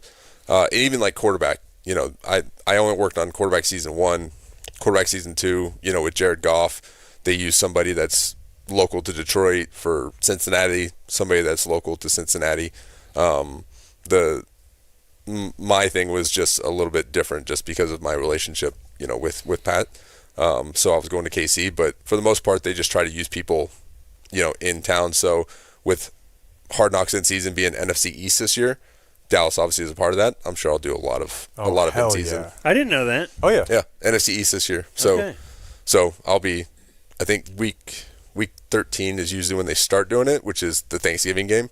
So if I'm not shooting for the Chiefs, I'll be shooting for NFL. Yeah. So I'll be working Thanksgiving one way or the other. They're gonna have a big year. Yeah. Do you get invited to any sort of Netflix like party? I did my wife and I went to the premiere for Quarterback season 1, so we were on the red carpet for the premiere. That was a really cool experience. That was really cool. The wife's I took my wife to Ticket Stock one time where we did parody songs. She was pretty. I took her to the Super Bowl that year. Also she got to come down to the field after the Super Bowl and playing the confetti and all that kind of stuff. It was really special. My wife and I got on the field at Arrowhead through Petkoff, who I knew. You know him, Ryan, the guy. He was a PR guy. I sort of met him through the Swoops and everything, and I don't know, man, dude. You're on the field at Arrowhead. Like, I don't know how. Do you get used to it? No. So I bet. Yeah. I try to. I always remind myself every week, no matter what I'm shooting. I always remind myself that somebody's going to be there that day. That either that's like the trip of a lifetime for them to go see, a game at Arrowhead, or when I shot the national championship this year, I'm at the field 4 hours early, and you're standing around this empty arena, and you're like, there's gonna be people here that spent $10,000-$15,000 to like watch this game, and I'm gonna be on the field, and I'm gonna get paid to be there. And so I always make sure that it doesn't become routine, because it's such a special thing that you get to do, that you get to experience these games that people. It's going to be their bucket list, for their lifetime, to go watch their team win a national championship. So I just try to make sure that I always remind myself, like, how special it is, that the things that we get to do, the time we get to spend with athletes, it's a very unique way to make a living. And so I just make sure that I don't allow it to become work. Sure. So why do you think the moon landing's fake? I think once you realize that the government will lie to you about literally everything, you become more accepting of the idea that they could have faked the moon landing. Because I think most people don't grasp the reality that the government will lie to you about everything. And so they're just like, well, why would they do that? And it's like, well, there's 1,000 reasons why they would do it. But it's like, I think most of it comes from people not accepting the reality that whatever the government's telling you is probably not true. I struggle with this stuff up there on the moon that you could see with the telescope? They say there's like a reflector dish or whatever. I mean, I don't know. I'm not a professional at that, but I just would think before forming this opinion, you'd want to look into that. Well, so my whole thing is like, so if you have a satellite dish, right, at home, watching DirecTV, whatever, if the wind blows a little too hard, if it's stormy, whatever, like, you lose your signal, right? But in 1969, they live streamed from the moon to the Oval Office to a telephone with no delay. Come on. Yeah. Come on. Looks pretty good, too. Yeah. It's a good picture. Yeah, crazy. Crazy how Nixon was just talking to him on the phone with no delay, even though the freaking moon is whatever it is. It's pretty far. 290,000 miles or whatever the distance is. It's like, you go back and look at it and you're just like, yeah, like, I'm getting bad satellite reception in 2025. But in 1969, they're just like, yeah, this is not a problem. We're just gonna live stream this thing. Yeah, and for me, like, the first time I ever heard about this, it was a guy named Jim Mars. I've referenced him before. He was a professor at UTA, but he was way off into like aliens, conspiracy theories, and stuff like that. And so when I was introduced to this, it made sense to me because it was because of the Cold War. Mm-hmm. It was like, bankrupt everybody. Obviously, like, the only way to win this war is to make them spend all that they don't have. Right, and we're going to prove to them we're already on the moon, and now we've won. We don't know how to get there yet, but we know that if they think we have, they're going to keep messing with it, and that's how we're going to, cool off the Cold War, I guess. Like, I think, too, the reasons for not going back has always just been like, well, we lost the technology. It's like, what technology? You guys, like... Whose reason? Ours? Yeah. Okay. Yeah, NASA's always like, we lost it. We did go a couple times. Yeah, but so if they don't have any of the original footage, right? They lost it. I did not know that. So you're talking the most pivotal moment in civilization history, and you lost the footage? Oh, we lost the tech. We recorded over. Oh, we lost, like, there's just too many. Like, we lost the technology. Like, what technology? They recorded the Ray Fosse, Pete Rose thing. The average calculator has like 100 times the computing power that like the computers had on board. You know, just a basic calculator has more computing power than the Apollo computers. Has Russia put a man on the moon? Nobody has. Huh. Nobody has. That is odd that they would just give up on that. Right? Yeah, if we did it and like, oh, they got there first, so we won't do it. Yeah. Although in the Apple series, they end up putting a little colony on the moon. It's pretty cool. You ever watch that? Yeah, what was it called? I can't remember. Yeah, but it's very good. I think I watched it, yeah. Is this the one that made conservatives mad? Pull up him like driving the Luna rover or whatever. Bro, look at his arms. His arms don't move. It's like this.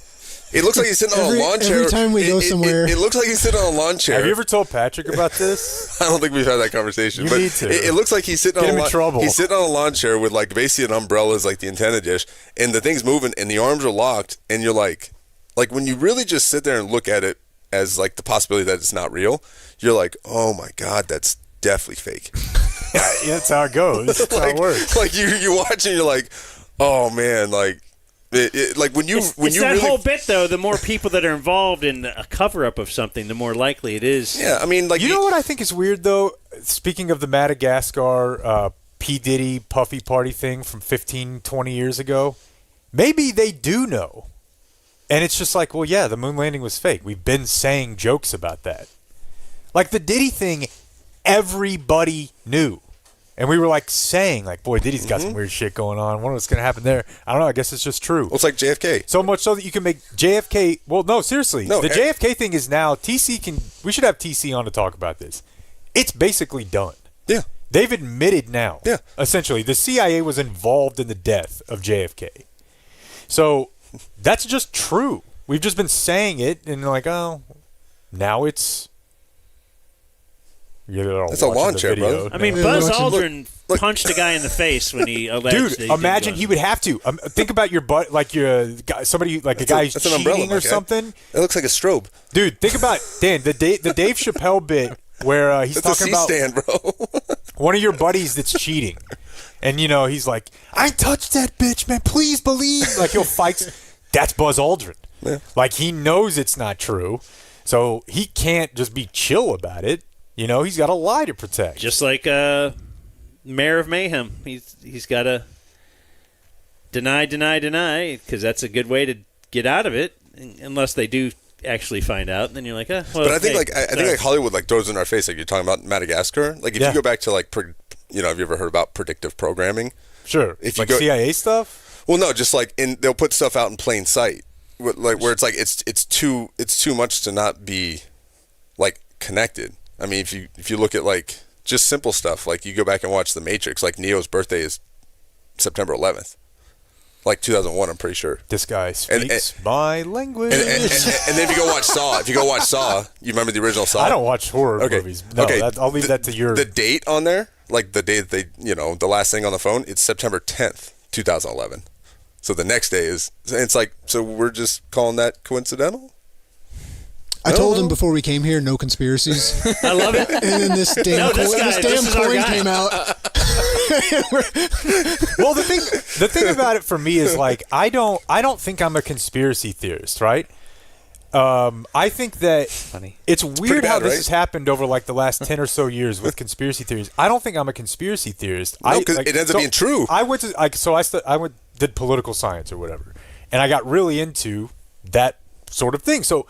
It's not conspiracy theories. You can just read people who testified in the 80s at Congress of like, yeah, we were selling crack in the sea. Like, these things happened. Iran-Contra happened. The CIA has sold drugs in America to fund wars. That's not a conspiracy theory. The Tuskegee Airmen. That's not a conspiracy theory. No. The syphilis experience. These are like, people are like, oh, you're a conspiracy theorist. Bro, read up on how they figured out what the lethal dose of sarin gas was. I will.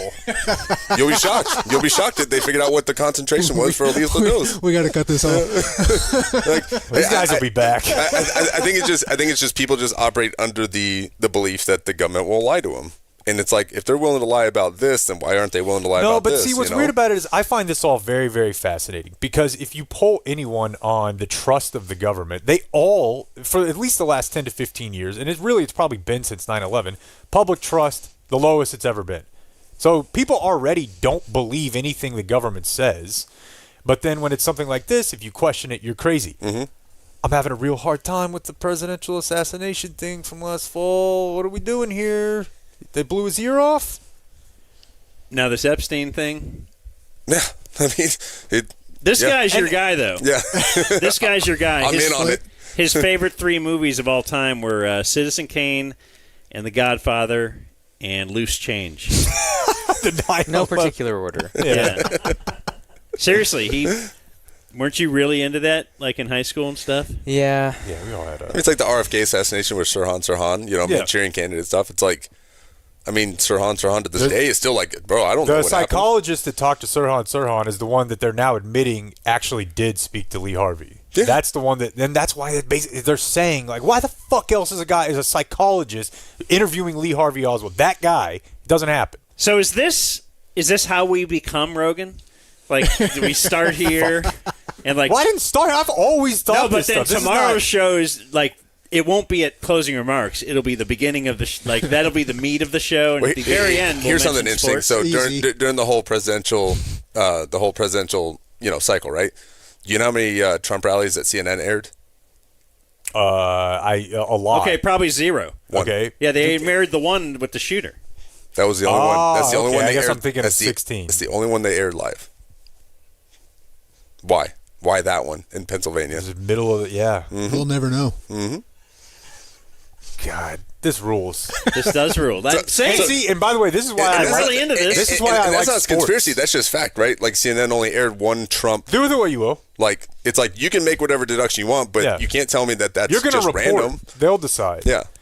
This is why I like sports. I like this part of my life to just be just throw a match. Everything's on fire. In sports, it's like there's an outcome. Yeah. Like there's a 1 and a 0. It's very clean. Mm-hmm. I like that. It might be fixed as well, but go ahead. If you're a Chiefs fan, you're told it's fixed. You guys ever meet Chief Saholic? I did. Shut up, bro. So when we shot quarterback, we were shooting Pat's Gala, and he was there, and I didn't meet him, but I was like, we were wrapping up, and there's this dude. They bought like this big painting or something that Patrick had signed. And I'm just looking at it, and you've seen the dude, right? Yeah, I watched the documentary. And the only thing I'm thinking when I'm looking at this guy is like, this is a strange-looking cat. That's the only thing I remember. And then when all of a sudden he popped up, I was like, that dude was at the gala. Because I just remember he looked so weird. And then, yeah, that tracks. Chief Saholic, the Chiefs fan you might have seen on Sunday afternoon wearing like a werewolf costume. He was always on television. He was at every game, and he was also robbing banks on his way to Chiefs games to pay for his tickets and to pay $10,000 for a painting of Patrick Mahomes. Yep. What a great scheme! Well, Jonathan, did you have some closing remarks loaded up or no? You seem like you're about to say something. No, and then Jake just jumped in. He's wanting to make sure I don't keep going on the conspiracy. I really want to end like the conspiracy because it gets worse. It only gets worse from where we've been. I've ruined many a nights around people. Dude, I feel like athletes are game for that though. Yeah, they'll believe a lot of stuff. Yeah. No real remarks. Just cool to be here. I started listening to you guys in like 2007, and he's a true believer. Yeah, 100%. I quit listening when you got sued to the ticket, and then. Only listen to you guys now, so we have the same birthday, Dan. Cool, and man. I also don't know my dad. Herschel Walker. Okay, maybe we got a lot of things. Like metaphorically, or no, like legitimately. I don't know mine that well, but his is different. He knows your dad. Yeah, I play golf with your dad. He had the long sleeves on and everything. All checks out. I think he had like the little the tendonitis thing for his elbow too. Of course he did. I'm pretty sure he had the full fit on, man. Probably the fighting necklace or something. Well, you guys are cool, man. This is a lot of fun. We're proud of you. I appreciate it, man. Yeah. I can't believe we grew up on the same street. Don't somehow. Adios, mofo. Oh, now. Before this becomes a zoo. Thank you for watching my video. Subscribe and type for my name if you want to watch more of my videos. What? I wanna goddamn what a trade. What else can I say? What a goddamn trade. possible. You know, in spite of the terrors, if it's something the dumb zone can do, oh, what a trend. Oh, what a trend.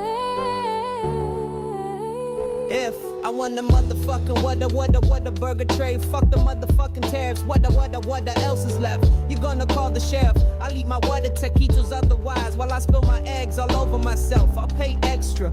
I'll pay the retail cost times 8. I'll give my liver and a kidney. I'll give my second child. Her name is Sydney because honestly, she ain't that great. Sorry, Sid, you're my kid, but I know what I want. I haven't eaten a meal at a table in almost a decade, even when able. I've eaten all my meals in my kick-ass Escalade. That's a lie. I drive a really shitty old beat-up 1995 Taurus, but I can't deny that me with the water tray would be the best for all of us. Also a lie. Me with the water tray would only serve me literally, but it would be nice if I could have a slice without dropping ranch dressing, so distressing all over my kick-ass Lee jeans.